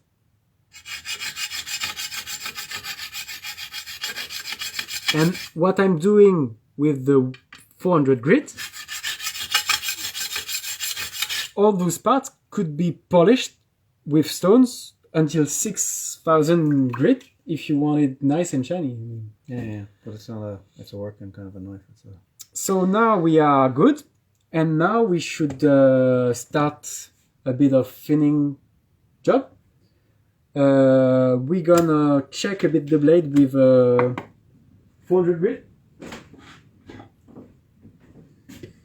So this is Naniwa Pro 400 grit. And we're gonna try to work a bit around here. This is quite a difficult part. So we're gonna try to work here to really grind this. If you want that the knife really cut here, I'm pretty sure we need to quite kill that. Yeah. At least. Something like that, just to grind that so we have a contact. So I put the knife quite flat, and I put some pressure here, and I'm gonna work under my thumb because it's there that there is some thickness, and I check a lot so I don't make too much mistakes. For example, contact is here, here, and here. It means I'm not touching here. So my goal is that the stone really make a nice flat contact. When I'm sharpening my knives or Japanese knife, ça c'est grain 400.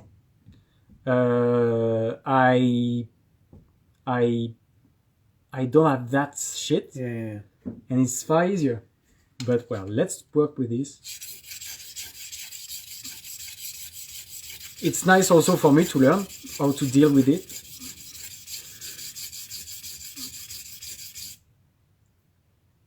Okay, start to be better contact.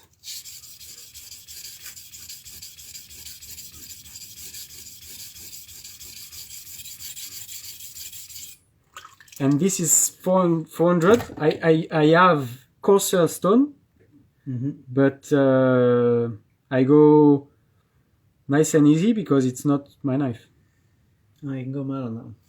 Sorry? You can go crazy on that knife if you want. Well, it's also good to check. So I have done that. I can see that the contacts start to be better. Yep. But here there is a problem. So there is a lack of contact. And here also it's not perfect.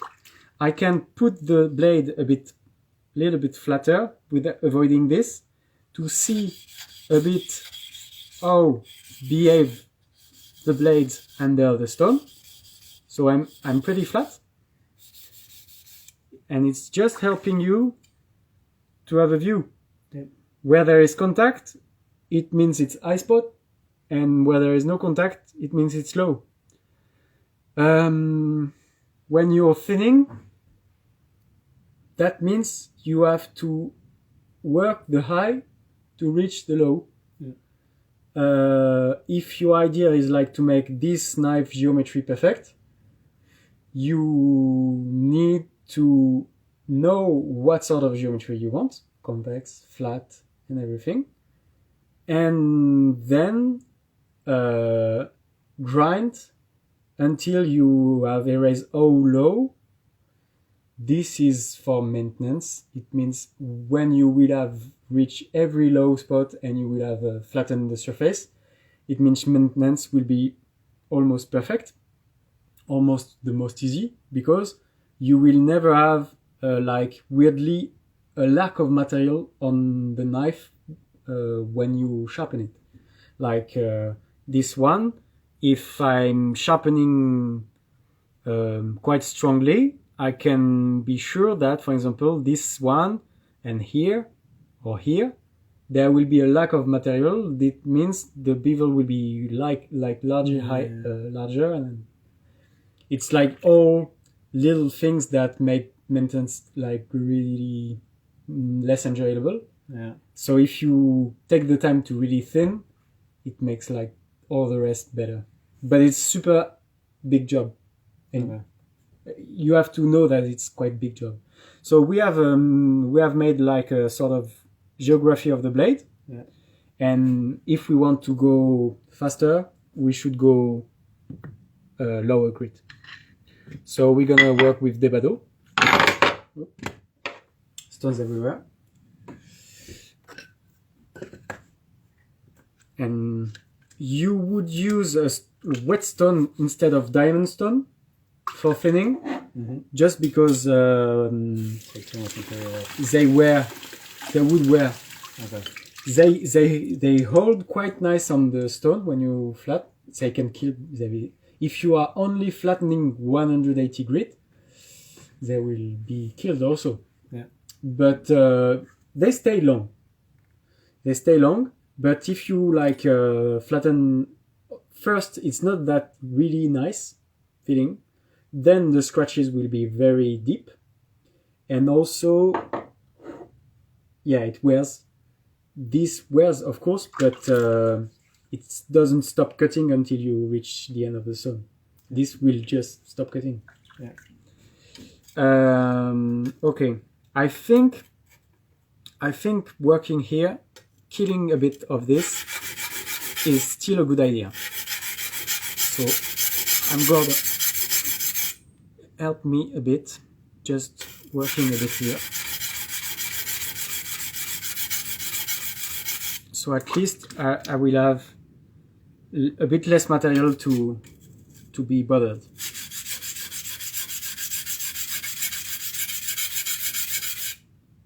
Yeah, just like that. So that's 180, 140? Yeah, 180. And Debados from Suriro is the stone I'm using for all my job, for thinning. So then I will work maybe like that, a bit diagonal, so I can reach that. And I'm gonna let the stone work.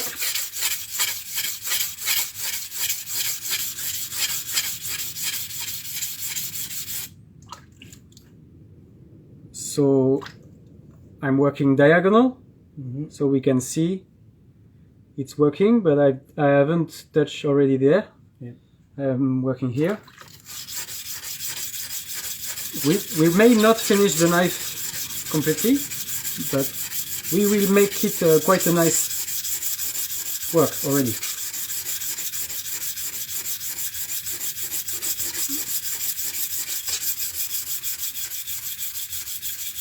So here you really work more flat than when you're doing micro bevel. And most important is like just check the low, where there is things, and if it's low, pressure should not be there. Always pressure on the high, and you can push a bit more if it's high, but if you push a bit more where it's low, you create even more problem. Yeah. What I would be really happy is like really to clean that, so all those little low spots at the beginning would be dead. That means we have a really clean surface straight at the beginning, and this means, I don't know, maybe for 2 years we are good. Yeah. So I'm gonna let the stone really work here.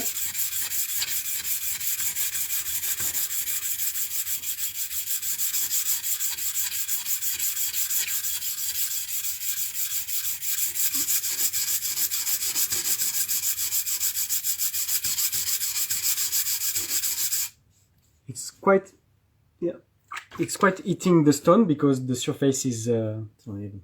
It's very strong, so when it's touching, it's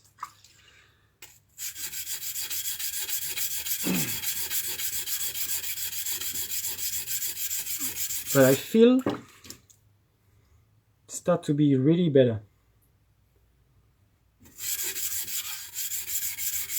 And doing this, you can all be quite really flat, so you let the stone and the blade working like that, okay? But you can also force a bit to be higher angle, and this will make a little bit more convexity, and you will reach the edge also a bit faster. So we are good, and there is a little bit of low spot here. When I'm thinning, I don't want to spend too much here because it will be for you, I don't know. But what I can give you is that thinning needs coarse grit. Yep.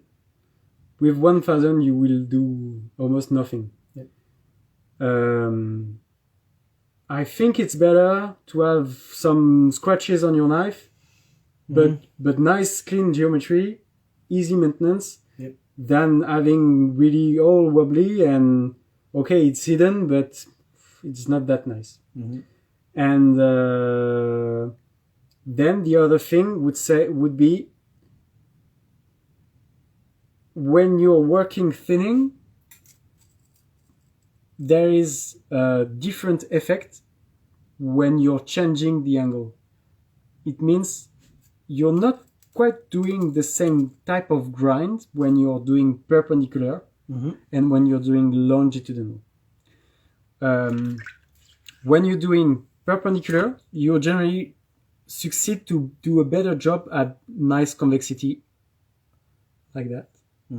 You're gonna let you're gonna ask the knife and the stone to touch from here to here, and you will create all a flat surface or a convex surface, but perpendicularly you can really kill a low spot here doing this. Okay? And longitudinally, I think it's a longer job because you work a longer surface. Yeah, there's more material. But it's easier with longitudinal strokes to check for little things like that along the way. I mean, you're gonna align the blade and the stone, be able to touch all the line. So in a certain way, you can work like that to make a nice convexity on the width of the knife. But if you'd only do that, you could, for example, let a big low spot in the middle and even don't realize that there is one, because you're working like that. You're working on little parts. So if you do some longitudinal, for example, like that, I don't put so much pressure, you will have new information about low spot. So normally here there is contact. I don't know if you see it. Yep. Here contact, but there is some hollowness here. Then is it worth doing? Is it worth doing that day or not? You could like just make it clean, like one for that knife, one nice big centimeter. Yeah. And it would be maybe enough for this time. And then I will like give you just maybe sandpaper or anything like that. Yeah. Just to make it like uniform. Yeah. That would be hand sanding. Yeah, completely possible. I got that thing, for example. This is like rust eraser, and I don't know if it's like cost like 180 grit. No, but it's like sandpaper in a sort of flexible thing, and it's scratching, but it's a bit thinner. Yeah. Maybe we would use something a bit coarser, and you could, for example, I think I got that here. You could like take piece of stone. You see, if it's too much job to do it like perfectly clean like that, you can. This is like. You can buy cheap stone, break them, and you could work like that. And this will work, of course. And this is like harder than sandpaper, so in a certain way, you will less kill the geometry of the knife because it's harder. Well, it's flatter as well. Yeah, harder and flatter. Yeah. There is different possibility than to make it nice at the end. Well, let's work just a bit like this 1 centimeter. So, and this is longer to work, but for me it's really making a nice job align. Yep. But this is more effective, like faster. If you want to kill some material, grind some material, it's really faster. So let's work a bit like that.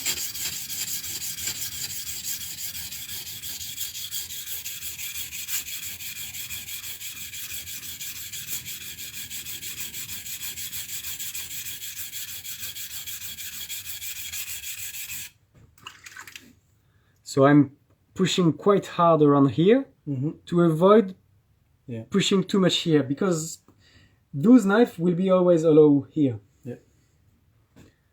Okay. And where there is low spot, I don't put my finger. I put my finger before, after. And well, you work like that. And you can put some pressure sometimes. Low pressure will be better to make perfect geometry, but at the beginning you need just grind.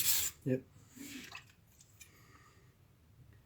I'm working on the tip, and and you see it's brighter. Yep.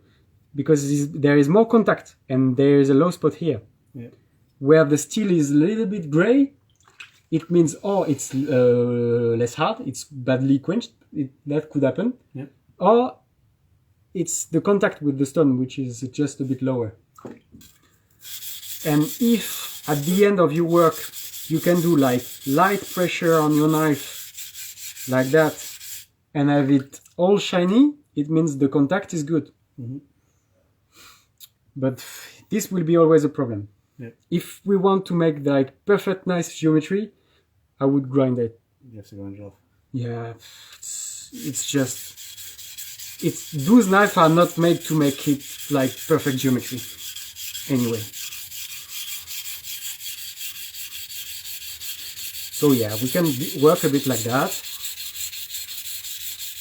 You can work also a bit of diagonal. This means you can work sort of both way, a longer part, but still doing some convexity like that. And if you are only just letting the stone work like that, you will make it flat, the surface. So, or you do flat, flat, flat, and you will have sort of convexity with three faces, or you need to like rock a bit. If you rock too much, you will have too much convexity. So try it, but go it really easy. Yep. Okay, let's do this tip area.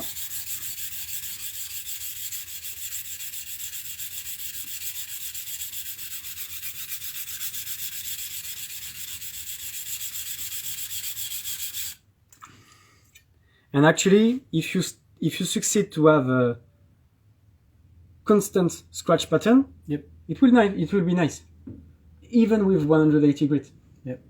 Generally, it doesn't look that good when it's sanmai, because it's iron steel. All steel, when it's all steel, even low grit can look good because it's all same color and it will look quite nice. The problem with sanmai is that because iron is really soft, it will look quite ugly because the scratches will be really strong.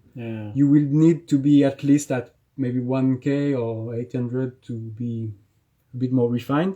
But the good thing with iron is that it's like 3 times easier to do that job. So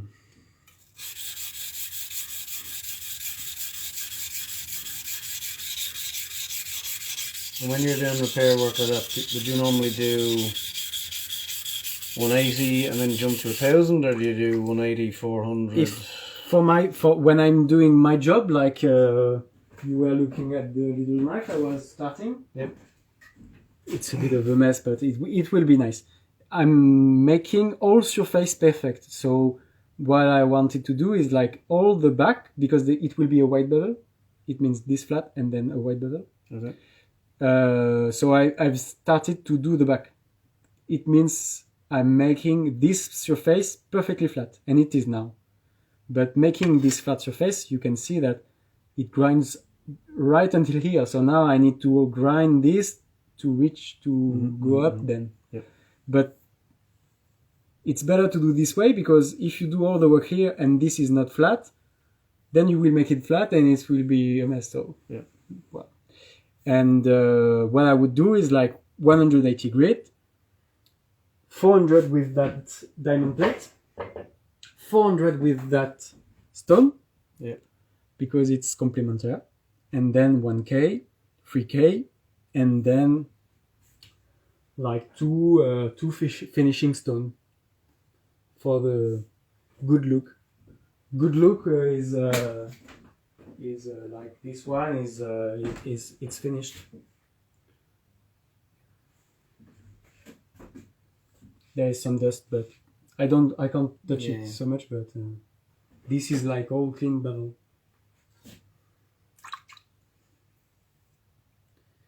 Okay, so just a little bit more, and we will be done for that side.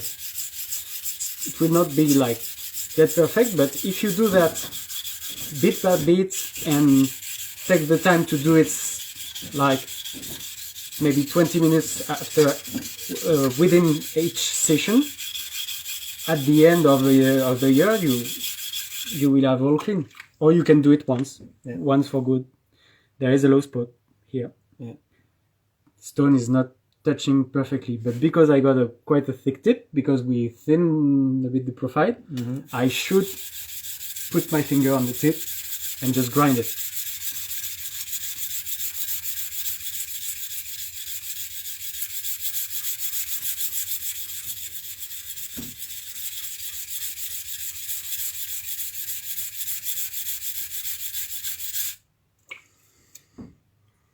So it was a bit heavy, but I didn't kill everything of it. Yeah. And then when you're working on the tip and without putting any pressure here, you see that the scratches are reaching this, it means the job is done. If without putting any pressure on one spot, there is scratches on it, it means it's the right it starts to level. be at the good level. Yeah.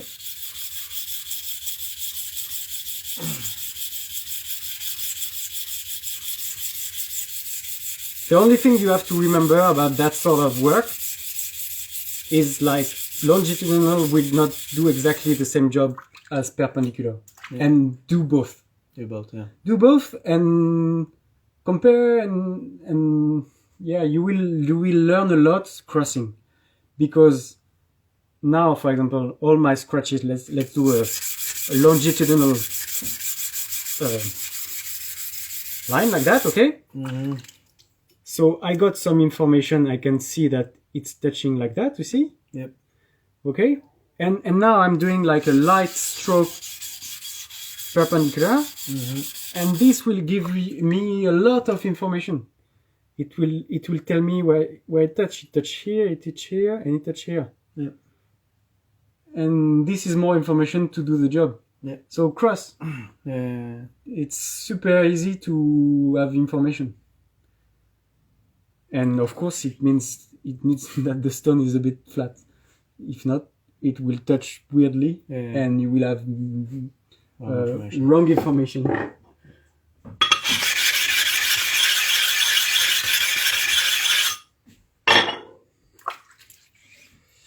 Okay, we are not that bad. So we have thin at the tip a bit. I can do a little bit more, but I think we are not that bad. We are better. It would need more work, of course, but we are not that bad. Okay, we can do a bit of the other side.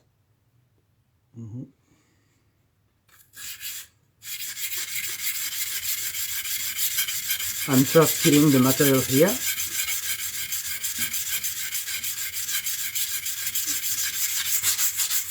But yeah, you can see that it's really another job. It's like making a knife. Yeah. If you do it with a machine, you could buy like a little sunbelt machine, like a little one. The only problem is that if you don't know what you do, it's super fast machine. It takes up a lot of material. Yes, so if you, for example, did not experience because you were slow on the stone that here it's a tricky point and everything, you will see that there is problem here. You will push here, and actually this area, it's actually the area never to touch, because it's a problematic place. Yeah. It's always over grind. So you will do the big mistake. But if you know exactly where to grind, of course it will be faster. Of course. Yeah.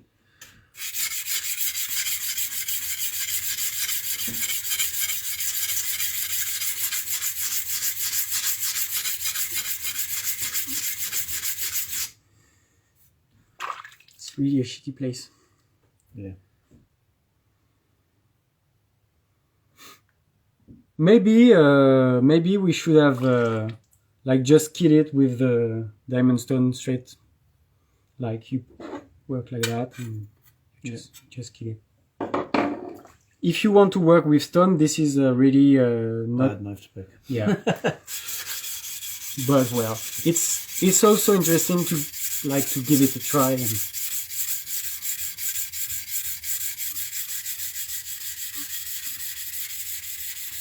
so I'm gonna thin the tip too. I'm putting a bit more perpendicular because it's a little bit more effective.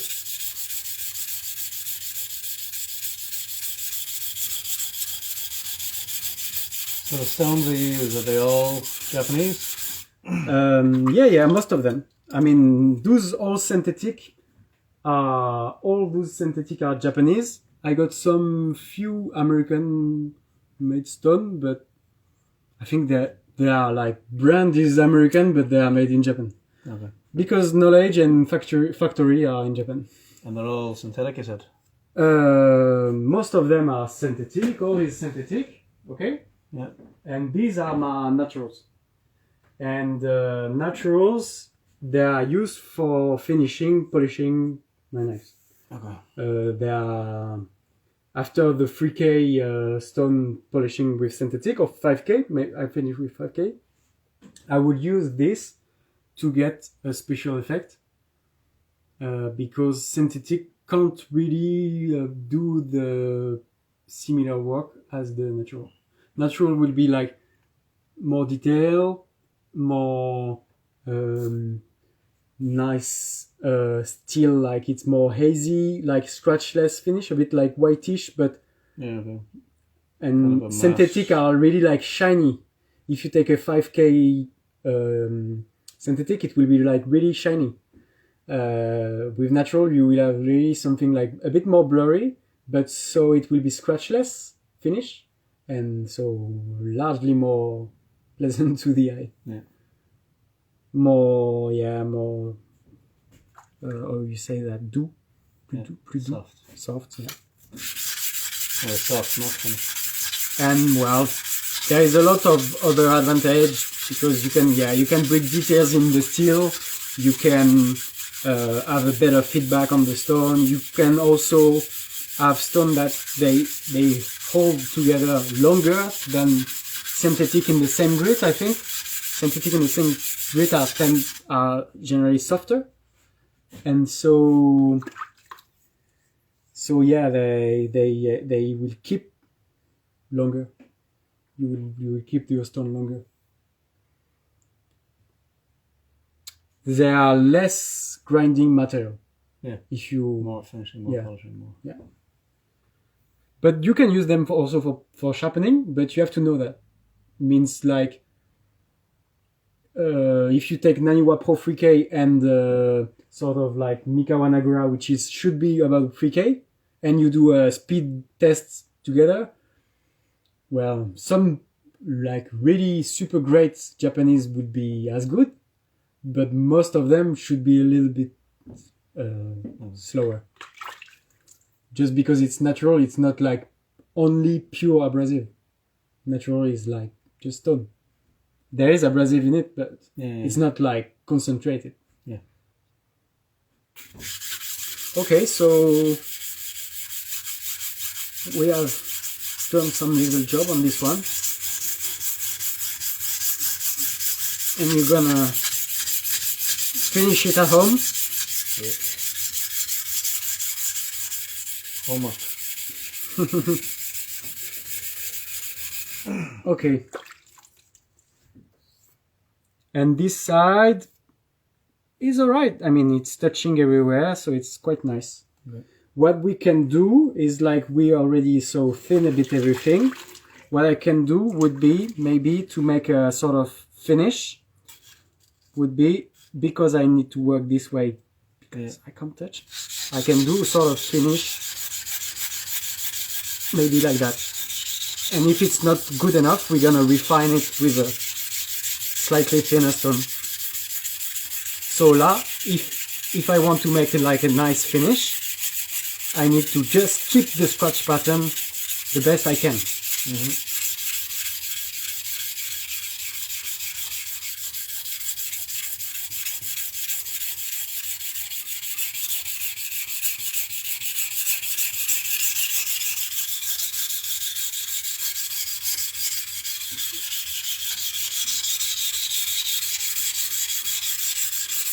Here, if there is a lot of low spots on the back, I won't touch them.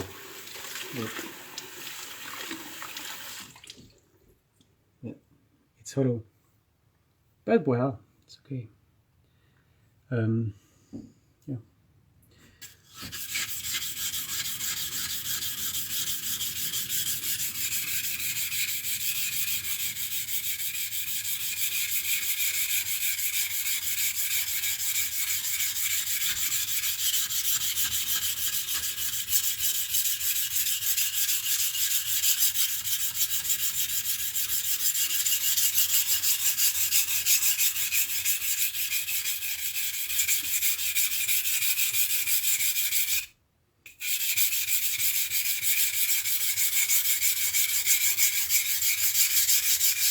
Okay. So it's a bit hollow. Yeah. Of course, because they are making that sort of knife, the old knife like that, they were making on the wheel. Yeah. So it's hollow. Normally the maker is like doing some lines with the wheel, like he press some line, and then he's doing like Yeah. to make it a little bit convex, but there is always low spots left. And this, so this is alright. Could be, this was like a little bit thinner at the edge than this one, you see? Yeah. Could be like, I raise a bit the angle so I can touch a bit more.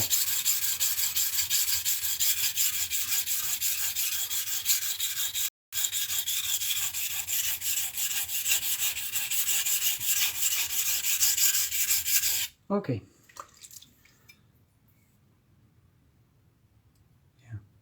Yeah. It's nice. It's nice to do it, I think, thinning, because you really learn more about it. Yeah. Is it, for me, my job is like to give the knife I sell with the perfect shape for my clients. So they pay quite a lot of money. So they buy the knife and it's all clean. Yeah. And they would put a stone on the knife on the stone and it will be all clean. But for that kind of knife, yeah, it was a different kind of knife. Yeah, it was not that purpose in the making. And you could just go slowly to a good, nice geometry with the work. I mean, I've worked maybe 30 minutes on it, and already I have worked quite a lot of problems, and it's not surely not super nice to see, but for sure the geometry is like largely better. Yeah. So now we should sharpen it, make a micro bevel. Yeah. So let's go. So it's quite thin, so we should do the micro bevel with the 1K. Maybe not the 3K. I would not, because there is still some material to grind. So you do it? Yep. So I'm gonna rest. Do you have a question about the thinning part? Would you? Is it something you would like admit to do, or you would say, well, I prefer to give the knife to a sharpener and that's it, knowing that there is like only maybe I don't know 20 people in the world that would do it really thinning on the stone. They would mostly thinning on the machine, on the belt. Yeah.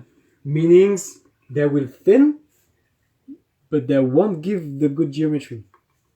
I mean, no low spot, no little crazy things. Doing it yourself, it's really long, for sure. But you get a better result. But you will get better results, like 90%. Yeah. Of course, there is super good sharpener, but most of them would say that it's not that worth. And effectively, for a €6 knife, is it worth? Maybe not that crazy, yes. No. But, I mean, yeah. But it's your tool, so I think it's worth maybe not paying someone to do it, to like do it on stones, but to do it yourself. For me, if you have some time to do it, of course. It will give you a lot of information, learning. It's about learning. And you can do it bit by bit, like a little bit every year. It's better to mess up a €6 knife than a €600 knife. But this is really difficult to help you to learn.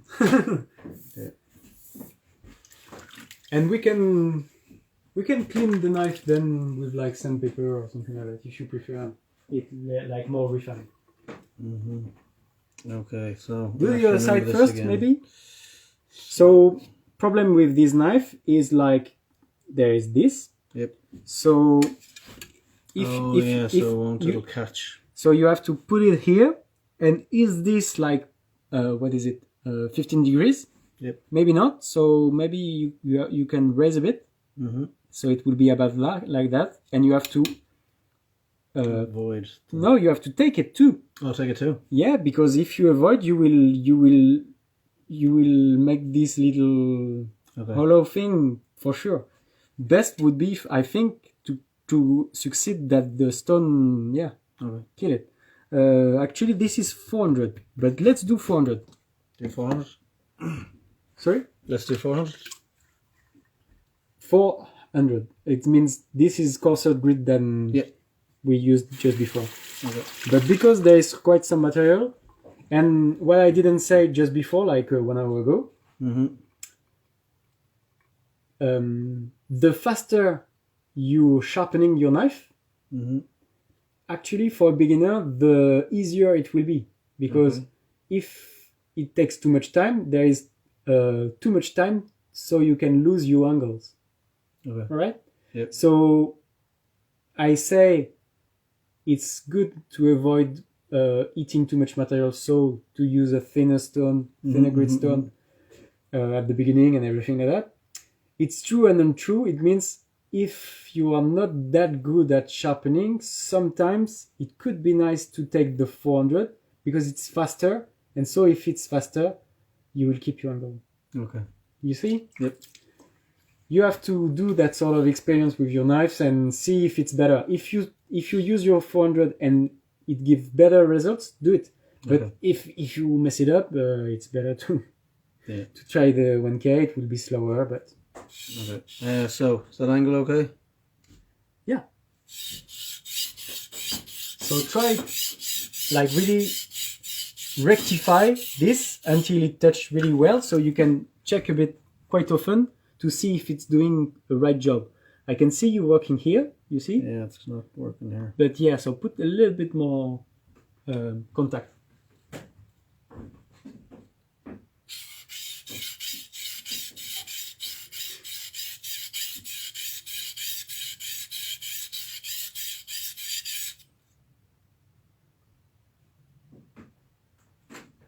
Do you have the hour, you?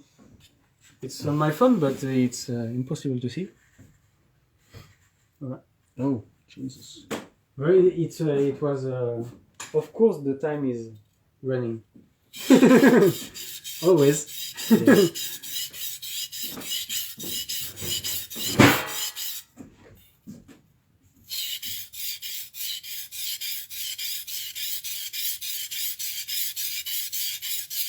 Putting your index on your right hand is better.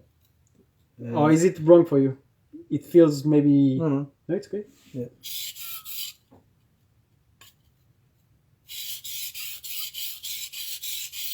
And just I want to try something. If it's not too much touching here, I think you should work like I show you, because it's more blade on the stone, and it will be also better movement because I can see you're doing this.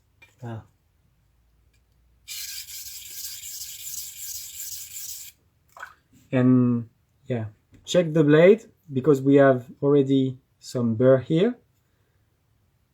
It's okay, but we really need to check not to make a hollow again. But we have done some burr here. Yeah. But we should not grind like a lot of steel. Just always don't wait to have sharpened all your knife to look at it. Okay. Make some pause sometimes just to look at it. The sound is... Put your heel first to make the and find the place to sharpen the knife.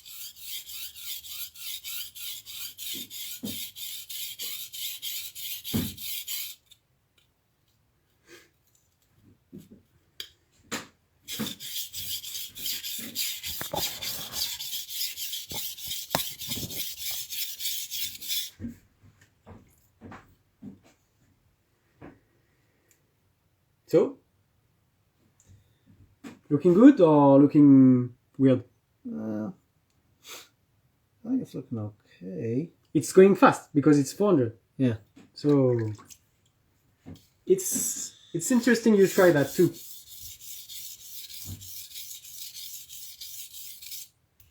Good thing is that you will make shapes or surface will be cleaner because you grind fast.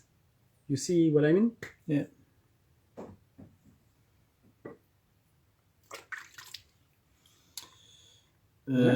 So this way you need to actually go on it. Yep. So go on it, rise a bit. Yep. What I was meaning for the check for the height of the blade is that I'm not sure you will have the same finger tip. Yeah, because the blade is thinner. Yeah. Yeah. So to keep the angle, you have to. Yeah, so it's different. Compensate. Yeah. That's. So I think you should be about there. Yeah, because the other blade was. Yeah. About that deep. And if you have a larger blade, like that high, you will have all that space for 15 degrees. Yeah.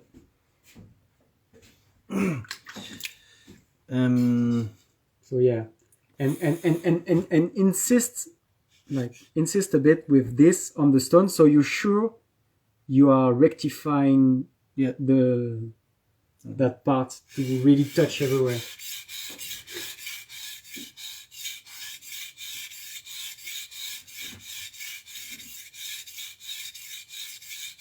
Yes.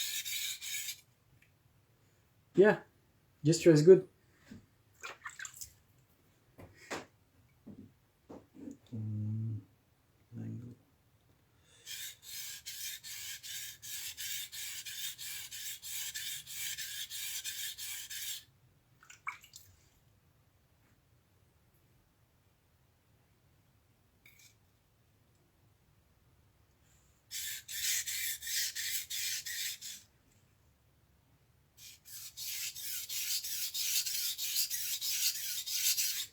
Okay, and why not when you feel it? So you were like that. Yep. Okay, and it's hard, but sometimes we can feel that we are on the angle because we can sometimes have the feeling of it. So try also to exercise this. So we were like that, okay? Yep. And try when you start to be like about here to work a bit more like that. Yeah. It's more stable. And then you will go back to there. Slowly. How are you for time now? It's okay. It's okay. Sure. Yeah. I prefer to finish things, and I'm not about 1 hour in my life, so it's okay.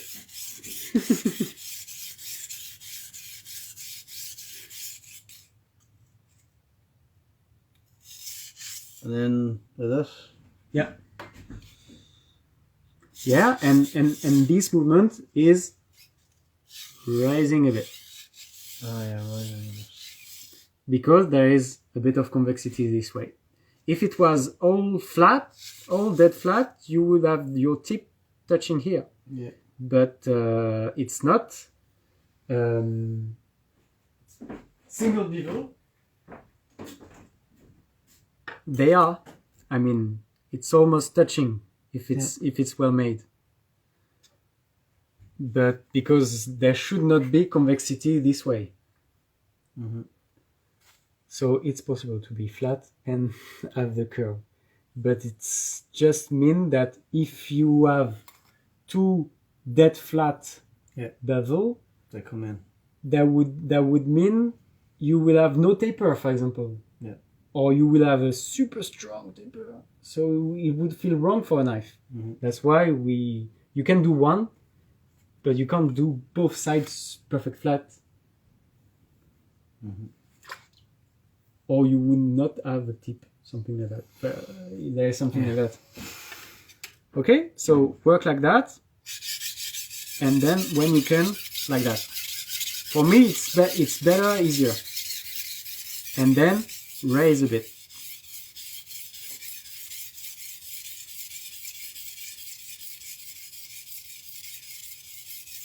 And I go back.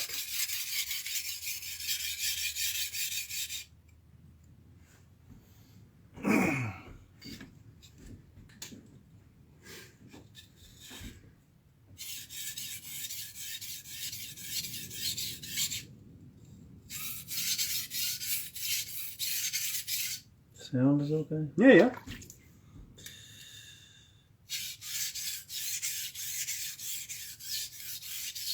If it's maybe too low pitch, it means you have lower your angle.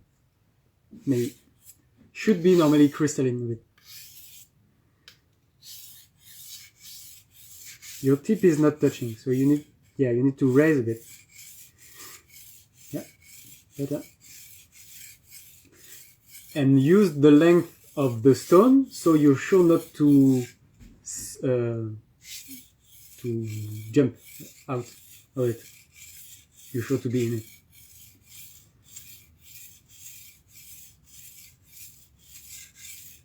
Yeah.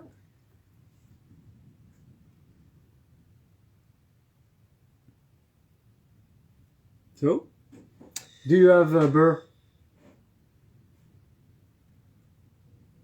Small one, yeah. It was quite thick, so I'm always checking also pen light. If it's shiny, you don't have a burr for sure. You see? It's shiny, so it's pen. It's not cutting. So you have done a good work here, but on the tip needs more work. Both sides. Both sides. Normally, you should not have flipped the other side until you have really your burr from here to here. Okay. So you jump the other side too fast. Okay.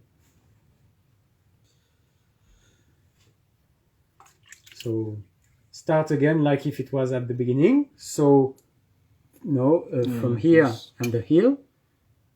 Not so much pressure here because the job is almost done. Mm-hmm. It's done. We had some burr here. Yep. And from here you go to here, and then here you work until you get your burr. Mm-hmm.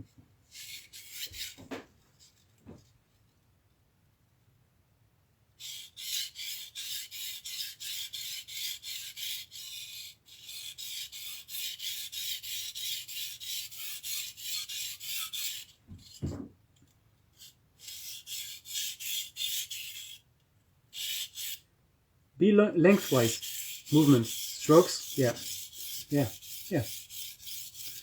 And then you can apply some pressure, you can grind it. Yeah, with that sort of little bit of rocking. The idea is like grind a shape, grind a surface. It's a very small surface, but you have to grind something which is like acute and a little bit curved. But it's like really shaping, making a shape.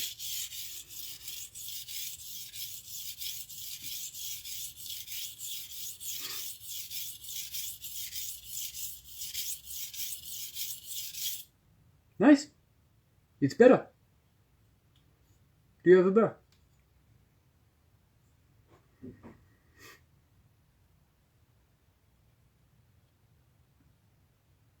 And you can also check plain light. Is the edge shine or is it dark? I mean, really like that. Yeah. It's shiny. Yeah. So it's not getting. It's just a very, very tip.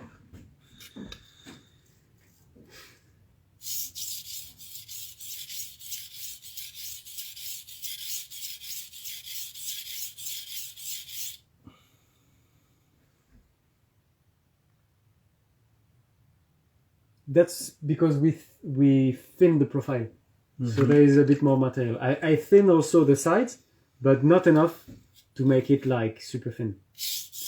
This will be your homework. Yeah.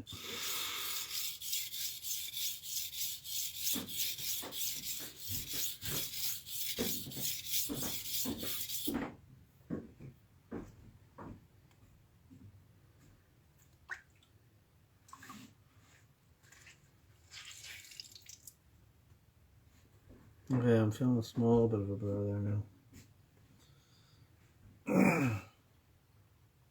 It's still shiny. See that? Okay, let's.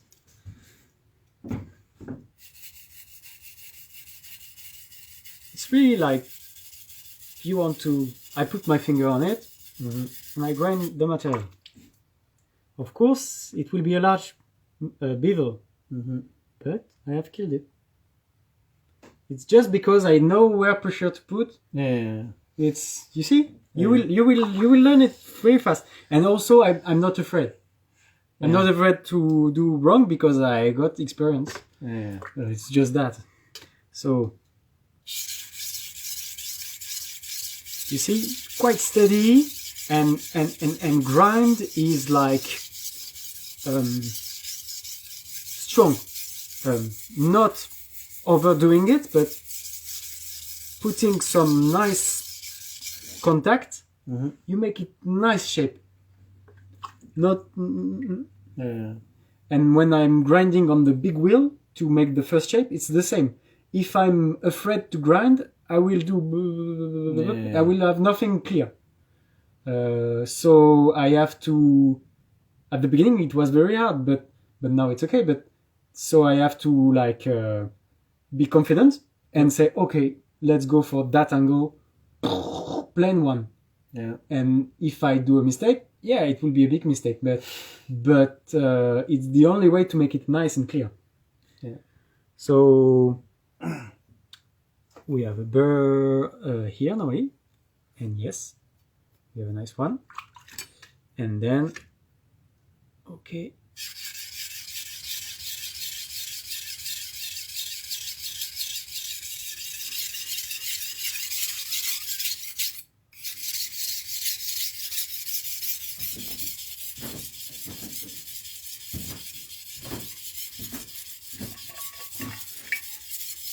I insist a bit on the tip.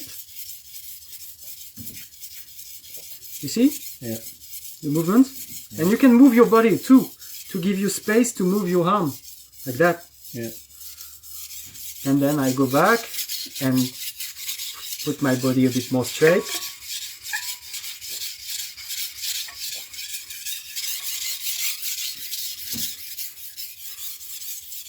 Okay. And I got my burr all the other side. Then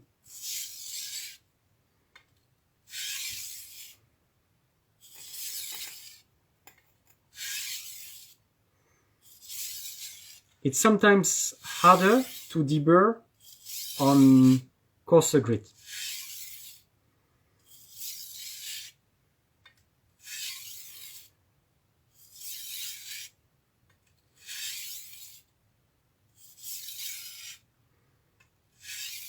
Okay, and you can be helped by some cork.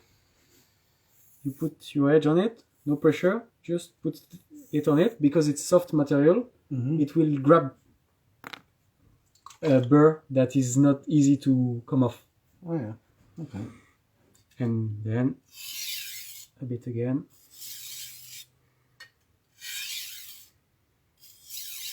Okay, so we have done the 400 grit, and I thought for finishing the course, the class, I'm gonna show you all the way to the end with this neck. Means I'm gonna do the 1K, then a 3K for finishing, and then the leather strap that I would use to make the complete perfect sharpening. Okay. I actually do have leather strap. Leather is giving, like, for me it's giving like little, like 5-10% sharpness more at the end. I mean, like you saw just after, I can cut nice paper, but can give a little bit more, even a little bit more with just some few strokes on the leather, because it's just cleaning perfectly the burr and the edge. It deburr perfectly and clean just the edge, just a tad bit. So here we have an edge with the 400. I'm gonna polish that edge with a 1K. So I keep my, I try to find back my angle. Yeah. Okay, I'm there.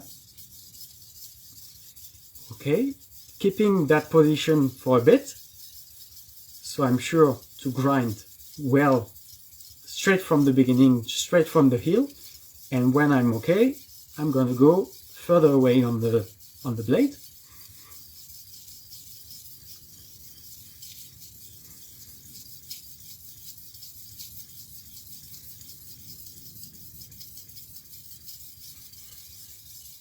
Okay, and I'm gonna do the tip part.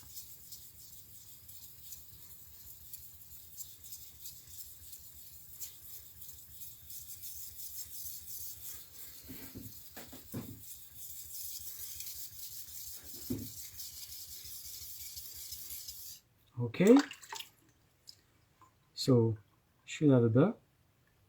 Yeah. Yeah.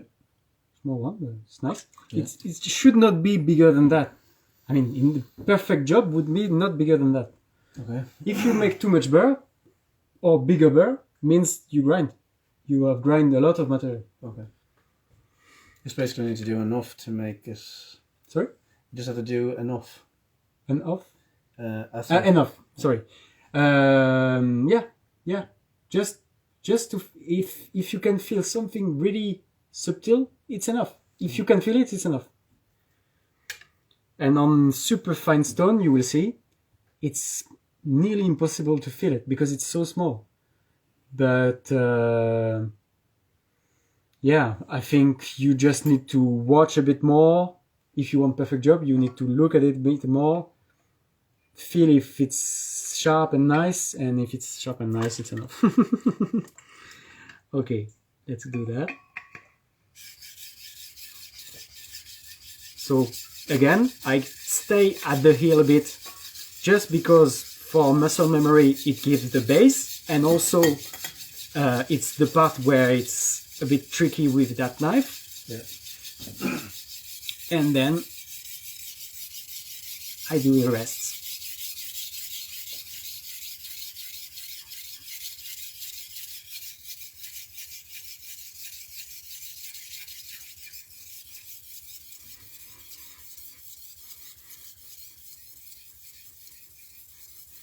Là, I'm just before the tip. Yeah. Here I'm on the tip. Sound is different. Yeah.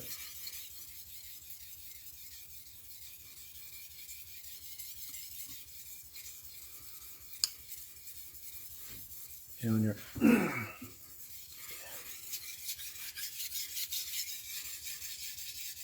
Okay. Nice burr. Not too big, but nice. And again, strokes. And you can mud. It's sometimes an accelerator because it's making a paste of abrasive that will help abrades, because this is hard, so abrasive is in it. So if it's too much in it, it's hard for it to like grind. Mm-hmm. So when it's refresh, the abrasive is like a bit more exterior, so it will grind a bit more. So if you have paste of abrasive coming, it be a mix of abrasive and metal. Mm-hmm. It will grind your knife, but also grind the stone a bit. Okay. So it will open the stone and it will help grinding. Okay? Okay. So with the stone, when you have a little bit of mud like that, it will help a bit to abrade. It will activate it. Mm-hmm.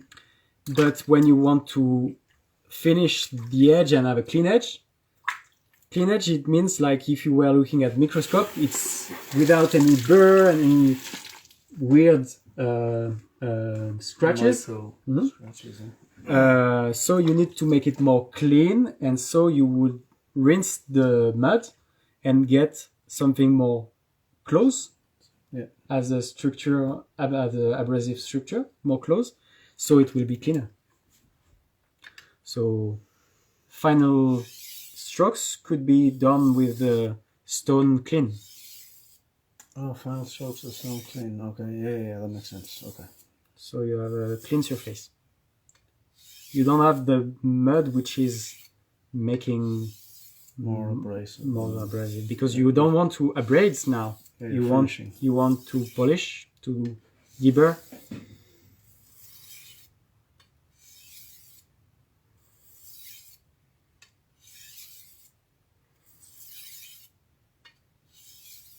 Nice is the knife is giving a nice sound. Like it. Okay, so now we have a knife sharpened 1K deburred, and so before going to the final stone, we should just test if it's working well. There is something at the end, you see?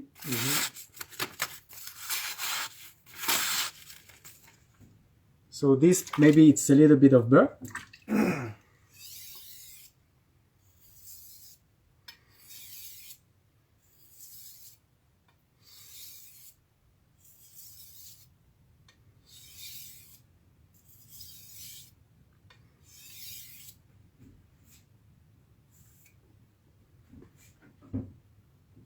Looks clean,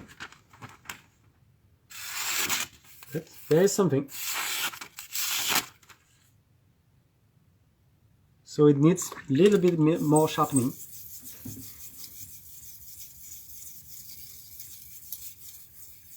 It means we are not maybe perfect zero, just at that right spot.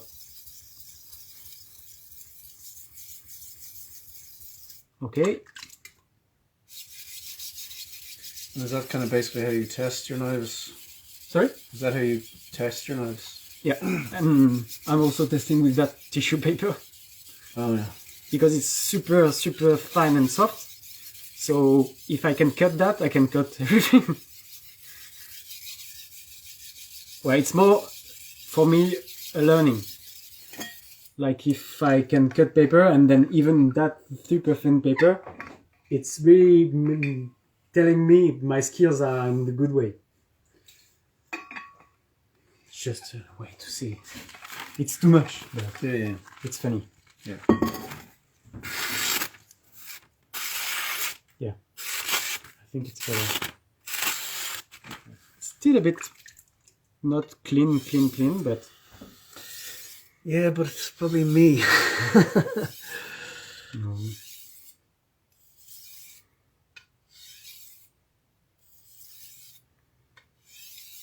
Okay. So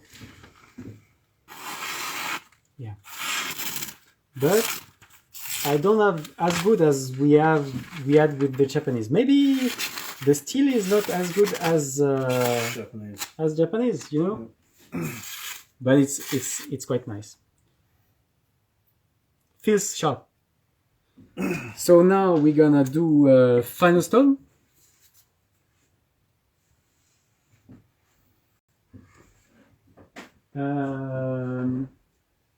We're gonna use the 3K. So we all work with Naniwa Pro. I would use for my knife a natural stone, and maybe we're gonna try it if we have a little bit of time, but it's not like if we are in time, but Yeah. it's okay, it's okay. It's okay. Alright. So material is gone. I just want to polish.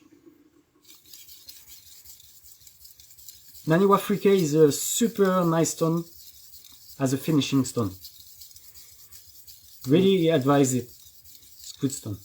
And the strokes that you do now when you're polishing, it's similar strokes? Similar, less pressure. Less pressure.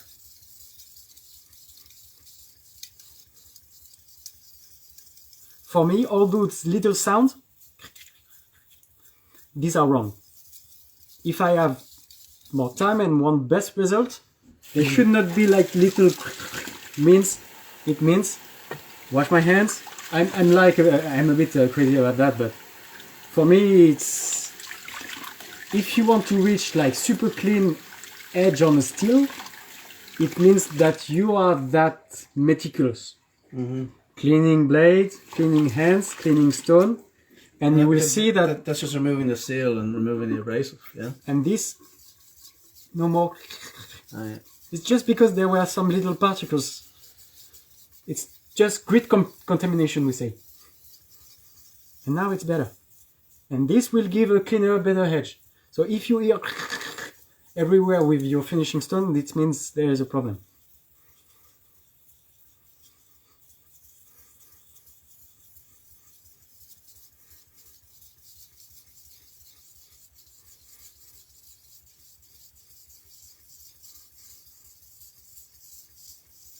All right. I can feel. Small, but there.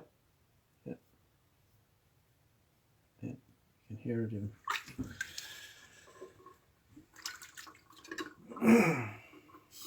So one stroke here. So where is the other side? Mm-hmm. And then you do the job.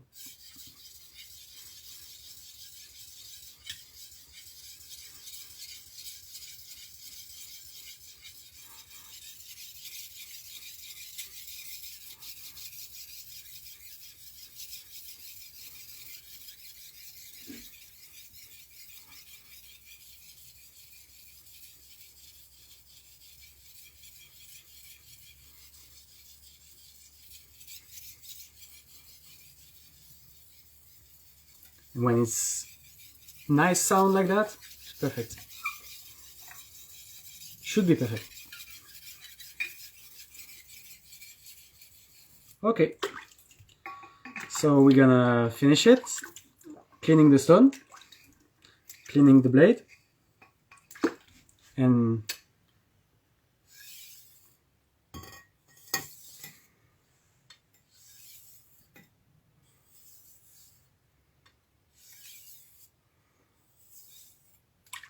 you can clean the stone, clean the blade.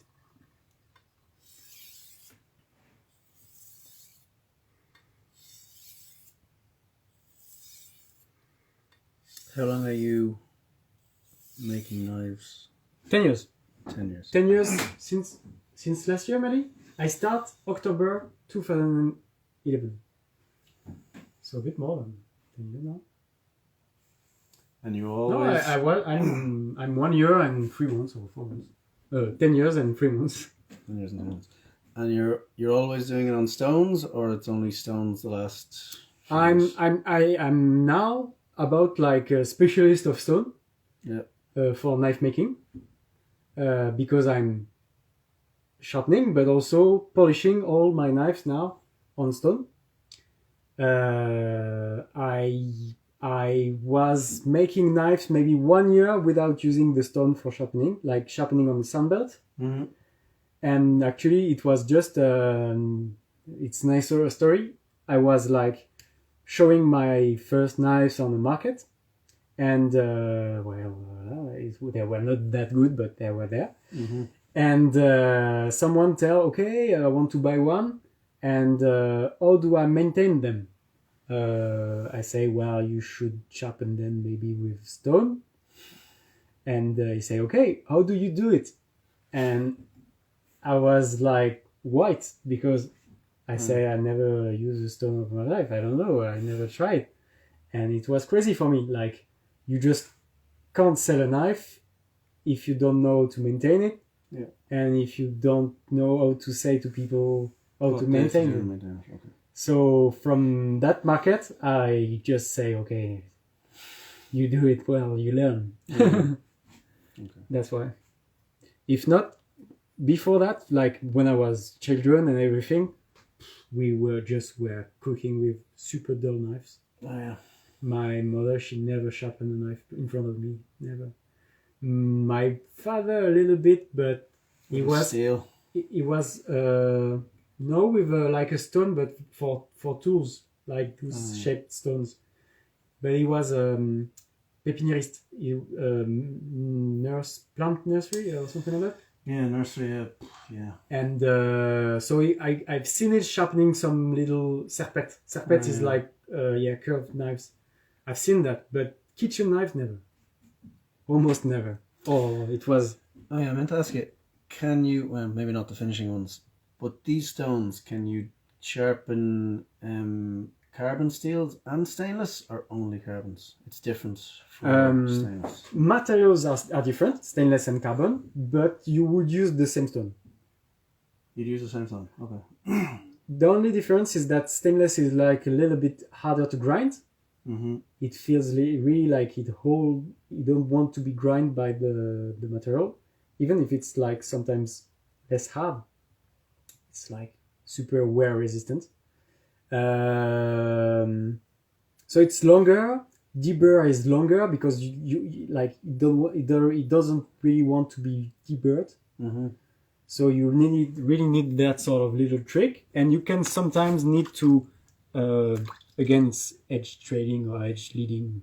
I don't know exactly the one, but to deburr a bit more efficiently on stainless, you can do that one. This is really a little bit more aggressive, and it will deburr a bit faster. Okay. But for the stone, it's more risky. For the gesture, it's not feeling as easy, I feel. Okay. Maybe because I didn't practice too much. But yeah, you would use the same stone. Some people, because they use like super steel, like I even don't know the name, but like there is powder steel, yeah, like very complex stainless steel, and those are like super hard to grind because they are super wear resistant, and this you would maybe need like diamond stone. Yeah.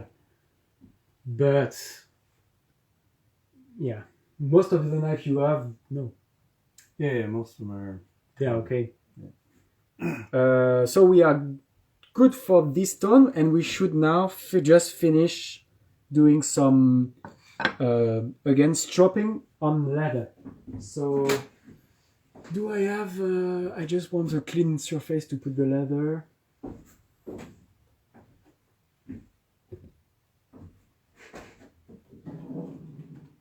So leather can be natural, without nothing, or without paste.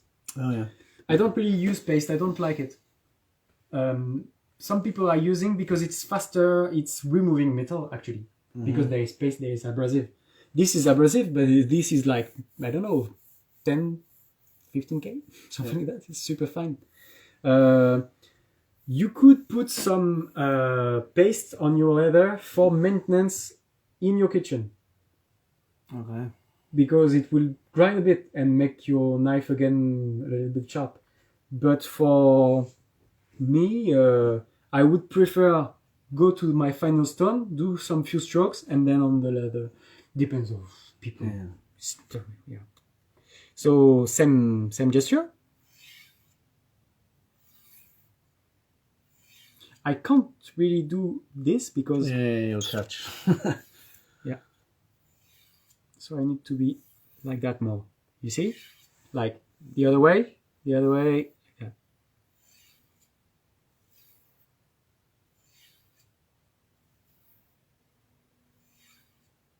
There's no pressure there. Yeah, no pressure. It's just like final cleaning, and let's see if we can cut that shitty thing. Yeah. So, yeah, with a nice carbon simple steel and that 3K and nice leather thing, you have something that cuts super well. Yeah, it's unbelievable. It's nice. Yeah. This is angle. I keep angle, and then I clean my stone for stropping when I'm doing obviously the final stone. So it will really make a super clean edge, and then a little strop on this and works so well. Yeah. Okay. Good. Thank you very much. That was amazing. It was a lot.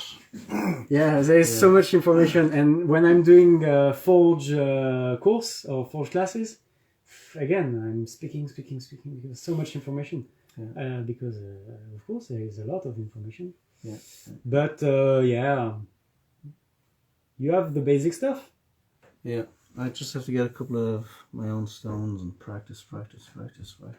What you can see, you have tried Naniwa Pro. They are quite good stone. I mean, it's not the cheapest. It's more expensive than King. But good thing is that Splash and Go can really use it, and I think it's faster than King. Yeah. How much is I can't remember, but this is like close to 100 euros. The 3K, it's like 90. 1K must be like 60 or 70 euros, maybe. I can't remember. And 400, maybe it's 50 or 60. Where do you get your stones? On Dictum or? Yeah, in Europe you have Dictum and you have Fine Tools. Fine Tools, okay. They are the two big companies that sell stones. There is also Knives and Tools as a website. You can compare the price. Actually, but I'm not sure in Europe it's easy, but Shozera, it's the same thing, the same stone, but it's the line they use in Japan. Like it's they have done a European or a Western line. This is Pro, but in Japan it's Shozera. I can show you just a bit. It's I don't have the other one to compare, but it's just to show you that it's actually I can't compare, but it's thicker. It's not it's same size, but it's thicker at the beginning. Yeah. So it's better to buy Shozera actually. But the problem is that you have to buy from Japan. So you have to import it. Yeah. So if you buy a lot, it's worth it, but if not, not so much. So yeah, all Naniwa Pro are really nice for sharpening. I think there is also other brands and they work super nice, but Naniwa Pro, I know it, and you will be happy with it. And for thinning, Debado Suriro Debado 180 is the stone I use because it's really nice sweet spot. But if not, like one of the less expensive is like Bester 200 grit, Bester Iminashi Bester, and this is like a classic thinning stone. Okay, cool. You can write email and I might just pick your brain on a couple of those and I'll have a look. Yeah, no, it was really good. I think I learned a lot. Good. I definitely know more about the whole kind of thing from when I started. So yeah, it was really interesting. And yeah, thank you very much because it was very interesting. I just have to go and practice. Yeah, and I'm sure I've missed maybe one or two things, but yeah, you're already good to go. Cheers, thanks a million. That was pretty good, and I know I went over like an hour. Yeah, that was. Thank you. Okay, everyone. Have a good day. Bye bye.